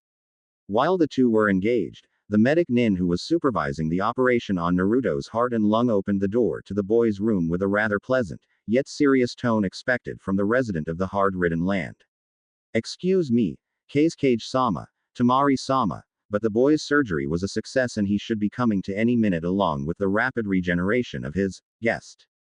Earlier when the pair had brought the boy to him, yes, this medic Nin was a guy, it seemed the boy should have been dead on the arrival. However, it being explained that a demonic presence resided in the boy as well like his leader, it was more than plausible to give proper medical procedure. Even with the recuperative abilities this one has, it might be wise to hold your voices him. Kage-sama, Temar-sama. It seemed the individual spent his time talking so much that he didn't even notice the two storm past and enter the room, the blonde pulling herself to sit gracefully on the side of her sleeping lover, while Gara sported a nonchalant pose along the nearest wall. Temari, ignoring the fact that Gara was present, found herself staring down affectionately at the bandaged blonde. His hair was a mess, and the many bandages present over his forehead, chest, and various places along his body were a testament to the backlash of his and Sasuke's power, as well as the fateful blow by that deranged Sannin. Naruto-kun seems almost peaceful, like an angel, sorta, if those stupid things exist. Hey, he called you one, so maybe they do, but I'd say you're more of a horny devil just waiting to either get controlled by or dominate your little ninja there. Still having all these urges and he's knocked out. Shame. Though I'm sure you could make it up to him with a little flesh therapy, Temari. Haha. Temari's inner pervert seemed to display itself mentally at the most inopportune moments for her, and this time, though it may have been somewhat true, she completely ignored the said thoughts. A hand moved to cup the resting boy's cheek as she began to stroke it affectionately. That is, until an uncharacteristic snickering sound could be heard from her brother, causing her to look up with curiosity. What? Aquamarine slants of a browless male would glance up to meet those curious orbs, and once again, Gara snickered. It was so awkward, and amusing to see how gentle the rough woman could be when it came to the well-being of her man. Or maybe it was because she finally had someone they both felt would be her one. That she was different. Nothing. Nei-chan, but I never thought I'd see the day. You were gentle, haha. When he noticed her anger and quick returns of rather colorful language, the cage could only smirk as he watched her revert back to this caring and loving individual who had kidnapped his sister. Though, he wasn't surprised at the least. Uzumaki. You just have that effect on people, don't you? After scolding her little brother with a rather color arsenal of word choice, the desert rose would shed her thorns and become a thing of gentle representation once more. Leaning closer toward the boy's face, she studied it for a while before closing the distance and awarding her sleeping boy a soft and gentle kiss, and to satisfaction and surprise, it was returned. There was nothing but darkness and it was beginning to become very annoying. Naruto could not determine whether he was absent of his life and standing in the very abyss that was death, or simply lost somewhere in the more shadowy regions of his mind. Either way, the shinobi wanted out because he could feel it. An unspoken desire for him to return was being emitted by his Temari-chan, and he'd be damned if he had her waiting long. I'm not dead, damn it. I can't be dead. Hell. I refuse to be dead until I'm either Hokage or married. Even though this was replied by nothing save the echoing effects of his own voice, the blonde found himself running through the darkness, in which there was a small speck of light that seemed to appear out of nowhere. He could hear it. The many taunts of his past, and it seemed now that the darkness was a tangible aspect clinging to his body in an attempt to slow him down, prevent him from reaching the light at the end of this dismal world, part of his mind. Tears and curses, from the many times he had his heart broken by his former crush Sakura, to the betrayal that stung his heart during Sasuke's defection. He could see it. Naruto. I'm not going out with you already, Sakura. Dobi. Once a dead last, always a dead last, Sasuke. Demon. Random villager. Those voices rang loudly throughout his head. However, they only fueled his determination to continue pressing forward. When it came down to it, it was always Naruto's ability to keep moving on even when things were ultimately the most horrible of circumstances that befell him. He didn't need to go out with Sakura because now he was entangled in the game of love with Temari. He was no longer a dead last, having learned the fourth signature attack and even trained under Jiraiya long enough to rival Sasuke's strength once again. And for the last time, he was not a demon, he never was. The boy was unsure why he hadn't noticed the Kunoichi as someone he could love earlier in his life, considering that she was someone who seemed to have some decent respect for his existence. Well, then again, until now. He had barely even known her, or rather of the fact she existed, until the 2.5 years prior. Fate was interesting, yet cruel. It was like waking up one day from a horrible nightmare and suddenly finding out that you could have everything your heart's ever desired, and for Naruto, that was simply respect and love. All of which he received from his girlfriend. Well, it was the unspoken agreement of being boyfriend and girlfriend, but at least they both knew they loved each other. Somehow, in the void that seemed to decrease as he moved closer toward the aspect of light, there was a warmth that started to overcome the youth. It made him feel secure, loved, accepted, and more. Just thinking about Temari and this newly found warmth pushed his mental state to fight. To refuse the worst possible outcome and free himself from the bondage of his own mind. That's when it happened.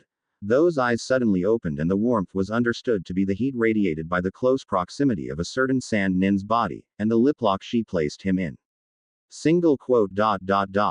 Temari-chan. What better way to be greeted when slipping from the bounds of darkness to that of coherent consciousness? Simple. He eagerly returned the gentle pressure of her lips with his own. Their kiss was something between a state of euphoria and a culinary tasting course. It left him with nothing but a billowing happiness and longing to exercise the right of their teenage hormones, and at the same time, he could taste her through this exchange. She oddly enough tasted like vanilla and jasmine, whatever jasmine was. Naruto found himself sitting up slowly, Temari's position adjusting with his so that she was now completely over him in a rather innocent, all-four type predicament, and the boy was holding his arms around her back and his lips connected with hers until the pair needed air. Wow, that was one hell of a wake-up call, Temari-chan. Flashing off a fox-like grin, the boy decided to up the ante with a playful lick sliding up his lover's cheek, successfully causing her to blush, and Gaara to grunt. Gaara. Oh shit. It wasn't that he didn't mind seeing his best friend and his sister happy together, but after a certain point it was just plain hurtful to endure. Gaara wanted to gorge his eyes out to ensure that he was not witness to his sister having. No, that would have been a fate worse than death, and perhaps being the container for a one-tailed raccoon demon. Ahem. Relax, Uzumaki. I'm not going to kill you, unless you hurt her. A mild blush crossed over the boy's cheeks as he came to notice a certain Sand sibling having watched his affectionate reunion with Temari, so to speak. Of course, Hugh is more than positive that Gaara would without a doubt smite him if for some unforeseen reason he ever did manage to hurt Temari. Friend or not. However, the bead of sweat running down his forehead from fear passed as he noticed that Gaara was standing there in his pajamas. Why is the guy who doesn't sleep wearing raccoon pajamas? Haha.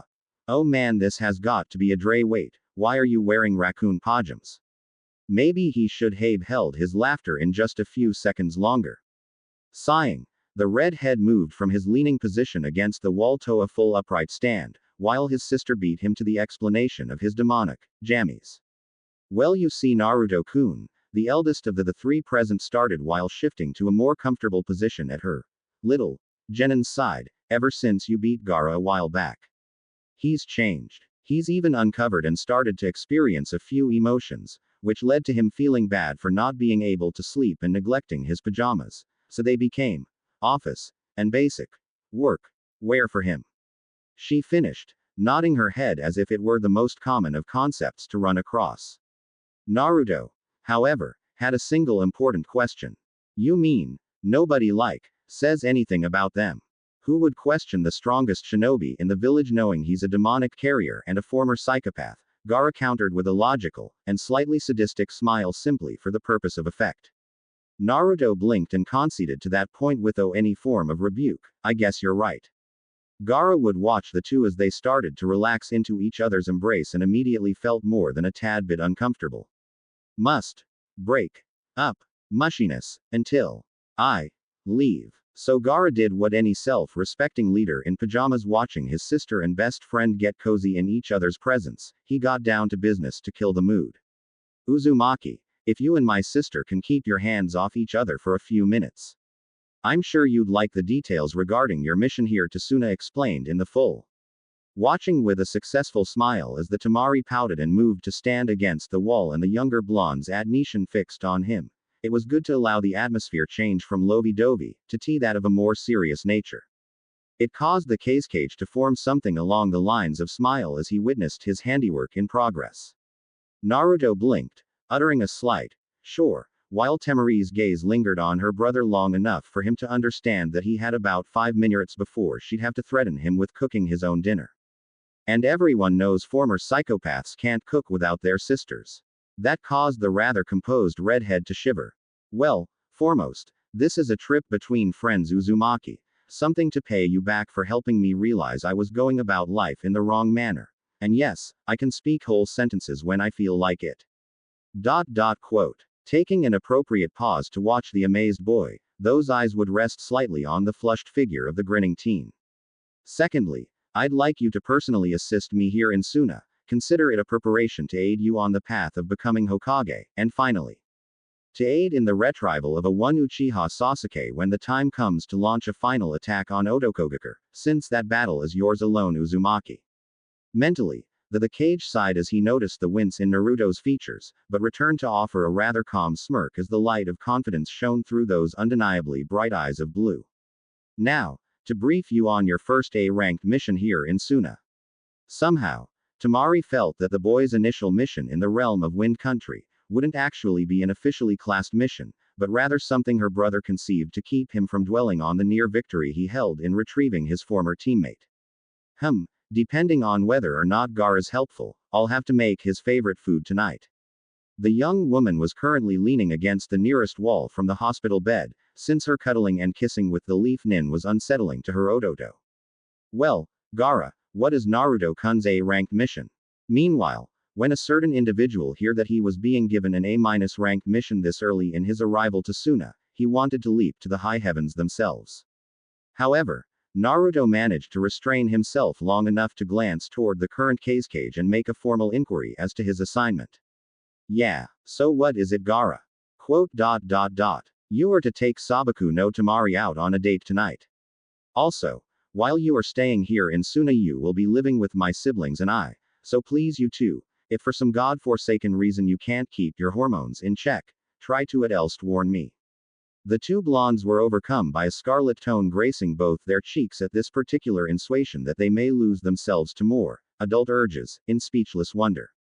Did Gara just set them up, or was this purely an innocent mission of some kind? Well, in either case, neither had the opportunity to thank the redhead as a swirl of sand would appear and vanish, taking with it the body of a certain Sabaku no Gara. Naruto, being the first to recover from this rather blunt statement, attached his signature grin while observing the opposing blonde against the wall. Since I've never really been to Suna before, Temari-chan, where do you want to go for our date? There was no hesitation in the midst of her reply. I detest fancy restaurants. So long as you mean well and we can have a good time without being formal, I'll be happy, Naruto-kun. There's enough formality being liaison between our two villages that I feel I could drown under.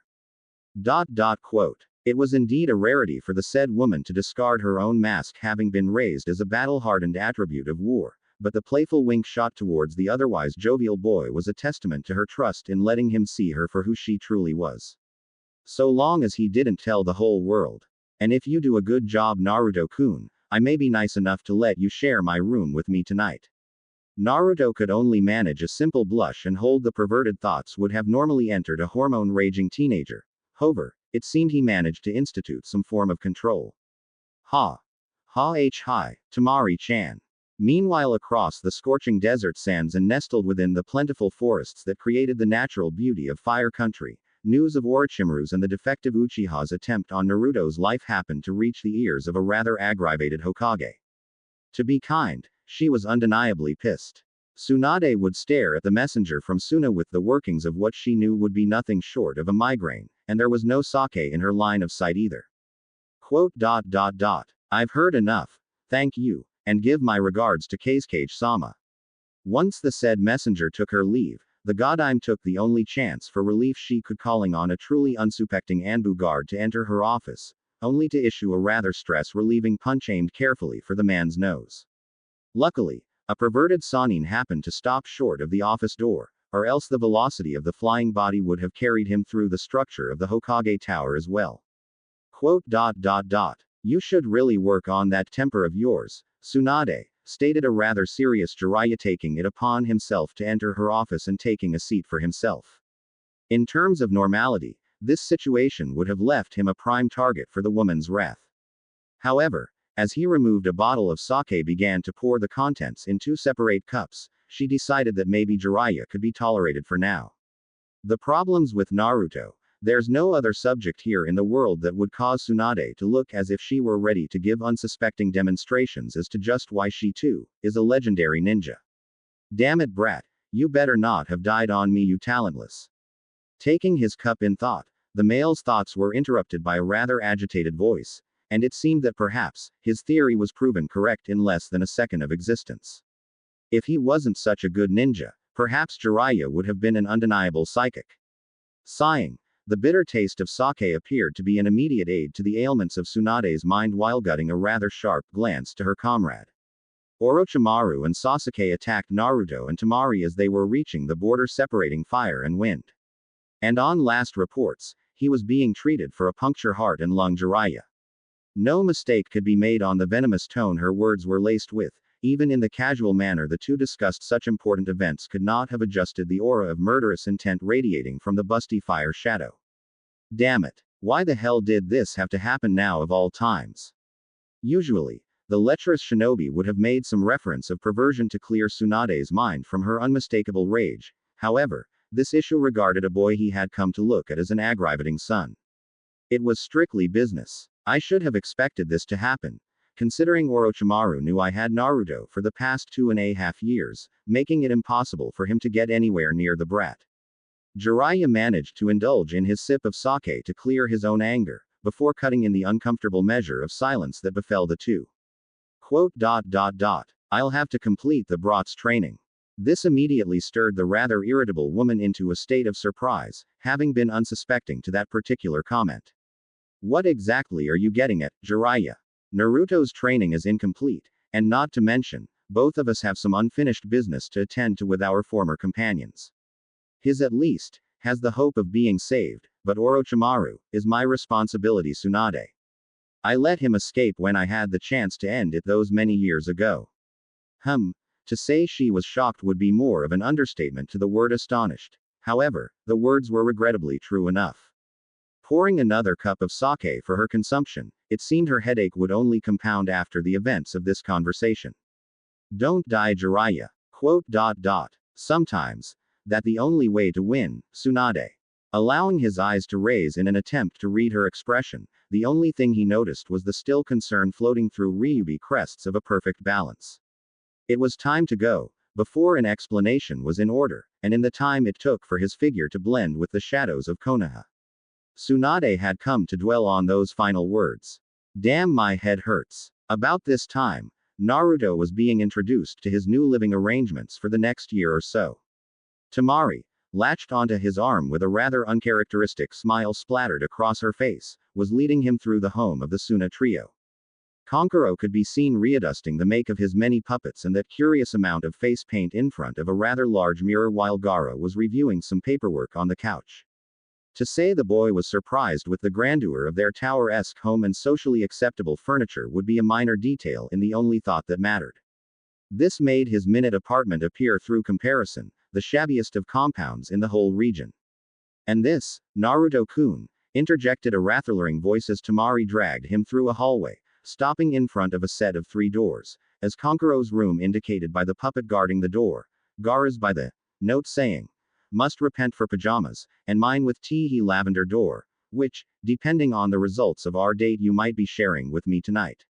The moment she felt him tense, a glance was cut across to survey his appearance with the utmost satisfaction. Naruto was indeed blushing. He's so easy to mess with. About this time it was safe to assume a certain Leaf Nin was surely imagining the possibilities of that statement, considering the incredulous amounts of tension that had been sown into the atmosphere surrounding the pair. Now, at the moment, Naruto could have simply given into this slight tease without attempting to gain some upper hand, or he could have tried something, anything, to make this more favorable in his appearance. Luckily, there was a useful perverted demon locked away in his body to offer suggestions.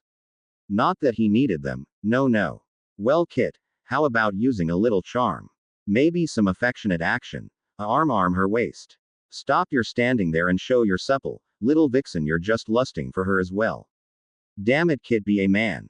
As much as the Kyuubi hated to admit, it was fun giving the boy needed advice from time to time. Especially when the kid utilizes the said suggestions and adds a bit of his own flair, but then again, he had been traveling with the world's greatest perverted being for a period of time too.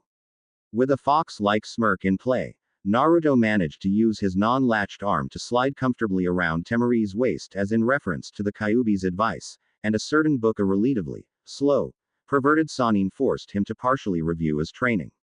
Effectively pulling her into his embrace, the younger teen would tilt his head with a minor level of degree against the woman's neck, where a small line of simple kisses could be followed downward. Well, Temari-chan, being at the hospital was any indication of how it is to wake up to you being in my bed, then, that's an experience I'd love to share with you again. The moment his eyes scanned over her blushing appearance, he understood immediately that his move was the most effective.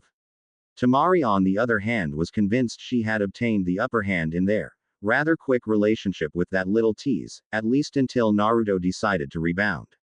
Her body was locked and her mind froze the instant he pulled her close. The furious scarlet hue covering her figure accented the beauty of her natural skin tone, and the blissful shivers that were floating through her spine were a testament to Naruto's actions having his desired effect. Duh. That was unexpected. But, I get what I want. Naruto-kun. It felt damn good, didn't it, Temari? Being held close, having your neck kissed, and having been told he likes waking up to see, and we're going to imply, feel you when he wakes up. Maybe you should start practicing lying on your back. At that particular insuation from her rather perverted thoughts, the kunoichi found herself wishing that her inner voice was something of a tangible nature, so she could strangle it.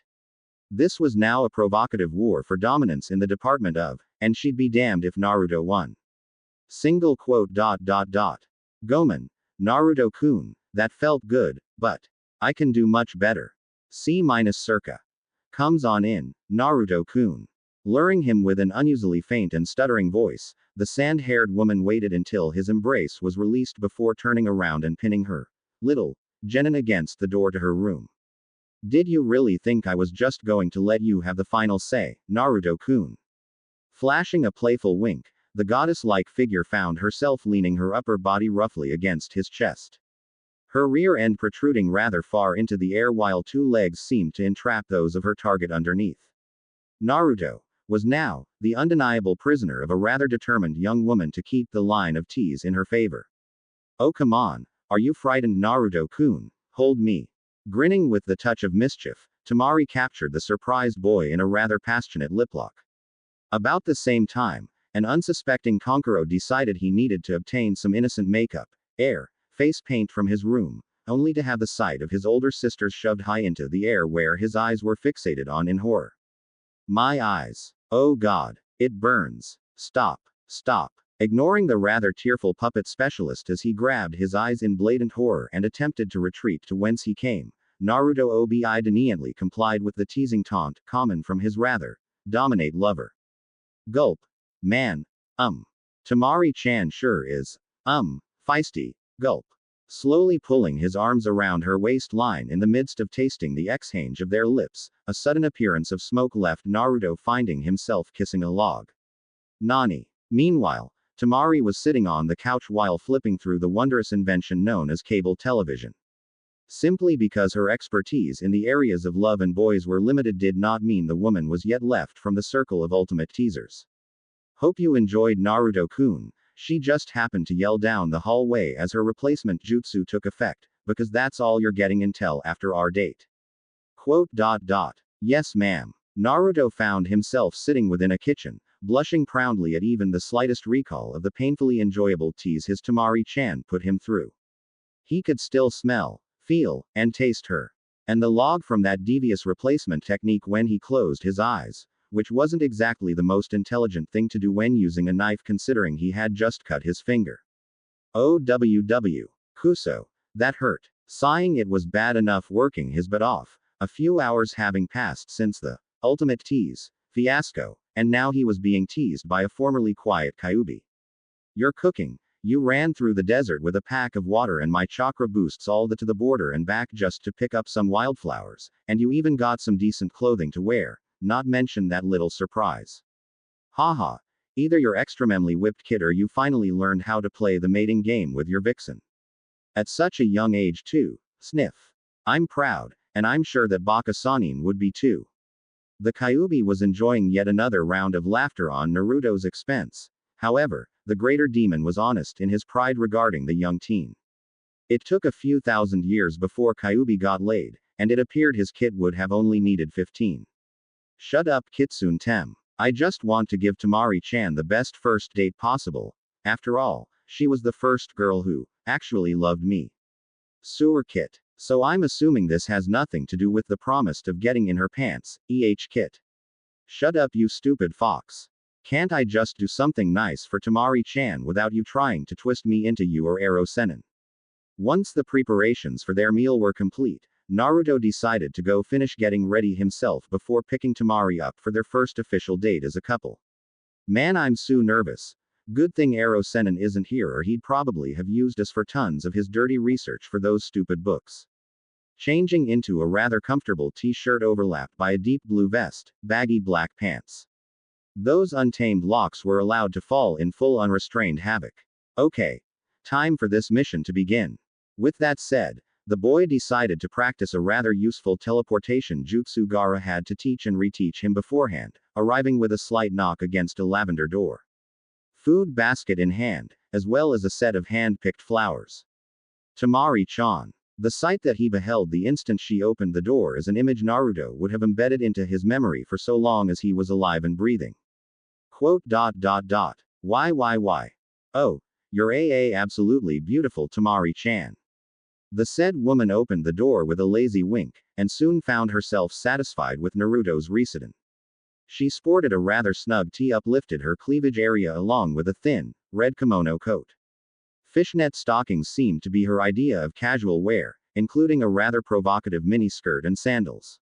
However, the most exotically striking thing about the young woman would have to be the absence of her pony pigtails, unsure as to which of the two they actually classify under, for the golden sand-toned strands as they were allowed to fall beautifully in a plain, straight manner. Pushing some of the liberated length of hair from her face, Temari was definitely letting the world see her beauty in all that it could be. Smirking at his compliment, Temari walked out of the door to join him as she noticed he was equipped with a basket for carrying food, and a bouquet of different assortments of flowers. The kind the kunoichi had only ever seen when she took the time during her free moments in the forests of Fire Country to explore and commit to memory. We those for her. Naruto grinned in response to her captivation when her eyes noticed the flowers he had picked out on his, impossible for anyone other than Naruto lunatic dash back to the border, and handed them outward for her to take. For you Temari-chan. I figured since Suna's in the desert you don't have few, if any, flowers, so I ran all the way back to Fire Country the border and with Kyuubi's help found and picked some of the best flowers we have to offer. I, hoped you might have liked them since I decided to ask Gaara and Konkuro about a few of your interests and they told me botany, so yeah. Now you have pretty flowers, and some specimens to study. The boy blinked softly, with the faintest of hopes that he managed to do something correct and worthwhile for the beauty that stood opposite of him. Do you like? He ran all the way back, through the desert, asked my brothers about my interests, just to pick some flowers to give to me and the fact I interested in botany. To say the very least, Temari was indeed touched deeply that on their first date the shinobi would go through so much trouble just to provide a nice gesture of affection for her. He went to retrieve something so simplistic, and yet so very precious to her as wild flowers in the outlying forests resting on the border of their two countries, despite the danger of sound watching his every movements no less. I love them, Naruto-kun. Thank you. Reaching to take the said assortment of love, she retreated back into her room to place them in a watered container so as to survive the night. On her return, a warmth could be felt radiating from her angelic figure. You didn't have to. Naruto, however, decided to cut her off there and shake his head. I know Temari-chan, but I wanted to. Besides, I even cooked us dinner. He grinned holding up the basket of various foods he had prepared, considering his previous culinary masterpiece was devoured by the greedy hunger of two of his friends, a dog, and Kiba's sister. Taking her hand with his free one, those eyes would glance up as he spoke. Complete the seals with me. As she nodded in a flushed manner, the two found themselves the result of a completed teleportation jutsu shared, whisked away into Suna night. Naruto-kun. Once again the number one maverick ninja had managed to obtain a surprising upper hand, shocking the usually open kunoichi. Once the teleportation was complete, their bodies manifesting in the physical once more. Those eyes understood only that she was loving every second of this date so far. The instant Temari decided to open her eyes she was greeted by a moonlit sky mingled with a plethora of brightly shimmering stars, not a single cloud in sight, as a gentle breeze whistled lowly, pushing some of her unrestrained strands followed its course. A pool of crystal water reflected the luminous orb above as a faint balance of grass and sand could be noticed, along with the occasional sight of palm trees looming over her slender frame and that of her lover. But how? While I was making my way through the desert to go pick those flowers for you, Temari-chan, I got tired and decided to take a break. Lucky for me I just happened to find an oasis, huh? Either way, after I saw it Kyuubi told me that it would be like a different world if we came here at night. And the more I thought about it, which I did, I thought it might be the perfect place for our date. Sorta like making it our spot or something. So, what do you think Temari-chan? While he was explaining how he knew where the oasis was, he didn't bring up the fact that he linked a bit of his and Kyuubi's chakra to teleport to that location on will, and decided that right now was the best time to remove a cloth sheet and lay it over the balance of sand and grass so they could eat. Quote. It's wonderful, Naruto-kun. Elizwar, a certain perverted Sanin was enjoying a moment considering what possible trouble two blonde ninjas could get into, and using it as inspiration for his next Ika Ika Paradise novel, before glancing down to the extra baggage that happened to threaten him into tagging along. You do know that you've lost him, right? Hi. However, a inner voice happened to scream, PSH. Yeah, right. As time passed, both Naruto and Temari could be found in each other's arms, gazing at the sky longingly.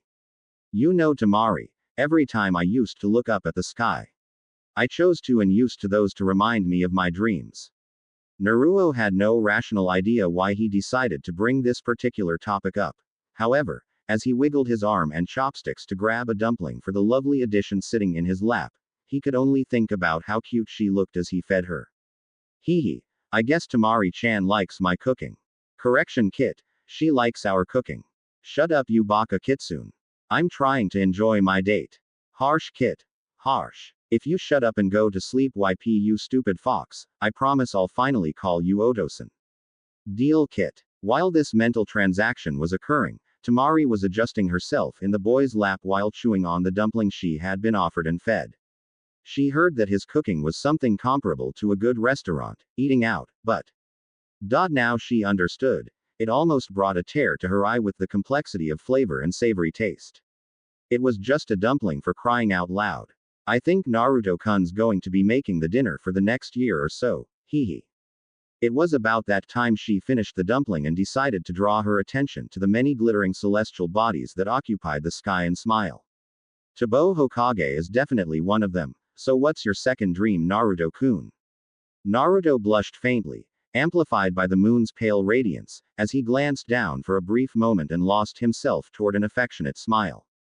To love someone and be loved by someone, and with that said and noted, the grinning teen decided to steal a quick kiss, but found it to be of a more lingering passion than he previously intended. Not that he was complaining.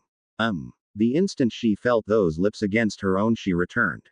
At the same time, she listened to those words and began to think back to how far out that dream must have been for him until recently, since the only person he ever loved before her was a pink-haired twit that neglected him for that bastard Uchiha. Then I suppose the only thing left for you is to become the Hokage then, isn't it? Yeah, Naruto-kun. Yes, Temari-chan. Do you think the water is deep enough for a swim? Yeah, but Then join me for a swim. Removing herself from that rather comfortable position with a touch of regret, slender digits would slide the rather delicate fabrics of her kimono coat from atop her body to the ground, slipping herself from the restraints of fishnet stockings and a mini skirt. And even the form-fitting tee. It seemed that Temari was prepared to tease on this particular date, having decided to not wear a bra and simply walk herself toward and then into the cool waters in just a thin line of panties. Well, are you coming, Naruto-kun? How could he refuse? Following the examly set for him, Naruto removed all but his boxers and entered the waters as well. Something about this seemed so awkward in his mind, like something the old pervert back home would just die to peep at, and yet, something about it felt so natural, knowing this moment was being shared with a certain someone. Temari-chan. Thank you, for being someone who could love me, and in return, someone I could love. It took a moment for him to realize he was staring at the said woman. At last, it took her voice to draw him from such a stare. See something you like, Naruto-kun? Nah, I do see someone I love though. That was so corny. Naruto-kun, sweet, but corny. It still made you blush. Hee hee. And so it was that the remainder of their date continued on in the various aspects of casual conversation, a case of water tag kiss and touch style, as well as another glance to the stars. So eventually the couple had to resign themselves from the water and begin to dry so as to return. When a certain leaf nin moved to grab his clothing, however, he was scolded with a playful reprimand, causing him to blush profusely. Don't. You're not going to need them tonight anyway, Naruto-kun, smiling even as she used an agitated voice of command. It was just good to know that even at the most random of moments, she could still be in charge. Besides, this was definitely considered as a good date. Naruto earned what was coming, or rather, she earned it. After the record seals for a rather nifty teleportation jutsu, the almost figures of two Reihi wanting, an experienced blondes paired right in front of rather familiar lavender door. This time, however, Konkuro was simply leaving his room to get a glass of water. The first and only thing he noticed was that his sister was wearing nothing more than her panties and Naruto was in his boxers. Once again, Pain surged through his eyes as he found himself devoid of sight and scrambling back into the SFETY of his room. Oh God, my eyes! Which was all he warning needed for a certain red head in the middle room to line his room with sound to create a soundproof barrier. Moving on. As the couple entered Temari's room, the woman just so happened to close and lock the door to ensure they were allowed their rightful privacy. She could feel the soaked fabric between her thighs and wanted to be rid of them soon. Being so withdrawn in her own thoughts, it came as a surprise when she noticed the fact that Naruto was already taking lead of the situation. Naruto-kun. It appeared that while Temari was closing up and thinking, Naruto had reviewed her body with a growing desire to do something. Supple, highlighted by erected, a smooth and softly toned stomach accented with lovely curves, undeniably captivating hips attached to beautiful legs. It was also wondrous to behold in the full light, and triggered a rather animalistic instinct as far as what he needed to be doing. Even Naruto found himself surprised mentally when he moved on a spur of the moment impulse, pinning his Japanese goddess against her own door and capturing her attention with a demanding kiss of passion. Curiously, those hands found themselves sliding down her sides to rest right above the hip. All the while he understood only two things: she was responding to his kiss, and there was beginning to be a rather hard area growing in his pants again. It didn't take long for the genin to follow up on his actions, discontinuing the kiss with a rather disappointed touch in his heart. But when his tongue began to slide from those thin, curved lips down the length of Temari's neck, everything felt right again. Oh God, I have no idea what I'm doing. It's like I know what to do, but I've never done this before. It's like I have an instinct or something. Wait, why the hell am I thinking about this? After this night, when given any particular thought about it, Naruto would come to discover that this was instinct, fox-like being represented in a rather humanish manner. Acting on the surprisingly helpful desires and thoughts roaming inside his head, both hands would rewind along their previous course and find themselves cupping the fruit of his lover's chest. Feeling her with a gently squeeze, Naruto found himself lowering his tongue still while giving her lovely endowments a lustful massage. To his satisfaction, this received a soft moan of pleasure along with a surprised gasp from his rough and slender vixen. Naruto-kun. Her voice was soft and her body was indulging in the pleasure of his touch, wondering exactly how her little ninja happened to know what to do. As much as the commanding aspect of Temari's nature wanted to reach out and take control of this situation, she was having no qualms with enjoying hers. Her arms found themselves wrapping loosely around the boy's frame, digits sliding down his back affectionately, while escaping soft moans in praise of his foreplay. Naruto-kun. Use your mouth. While she could feel the cool touch of his hands, she was intent on feeling his tongue. Hell, his whole mouth if she could get him to use it on two separate areas, one of which he was already playing with. In the moment, Naruto complied, having some vague indication of what she meant.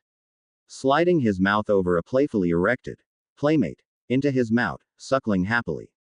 Lingering on this delightful experience for a minute or so, the unruly mess of hair could be seen traveling down the lines of Temari's body.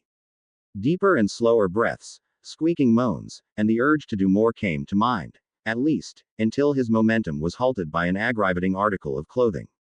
Temari's hands moved down slowly, almost trembling as she guided his own to lower that last piece of clothing. The only thing Naruto understood after that was the fact his face was being pushed rather forcefully into a rather private area, tasting a rather unique moisture for the first time in his life. Oddly enough, he didn't mind. And found himself egged on by the screaming voice of a horny teenage woman saying, "Lick. Lick. Lick. Naruto-kun lick." And so, obviously he moved to continue pleasing, allowing his tongue to roam freely and her body to weaken under the pleasure of this one, going down on her. After a period of time, his knees gave out and Temari found herself falling, knocking the boy down as she forced him into a rather passionate kiss between the haggard breathing, and sweat dripping from her pleased body. But that wasn't all. Ashitaru. Naruto-kun. I love you, too. Temari-chan. With the exclamation of their love complete, the raw anxious Temari found herself literally ripping the boy's boaters from his body and positioning herself to ride his rather large ninja for the remainder of the night. Of course, there was a moment of adjusting and blood flow. She was still a virgin, you know. And all the while, as the two lovers found themselves captivated in attempting newer positions, until their stamina ran out and their voices could no longer scream in the heat of their passion for the other. Konkuro was laying in the fetal position crying, never in his life wanting to hear two people have again.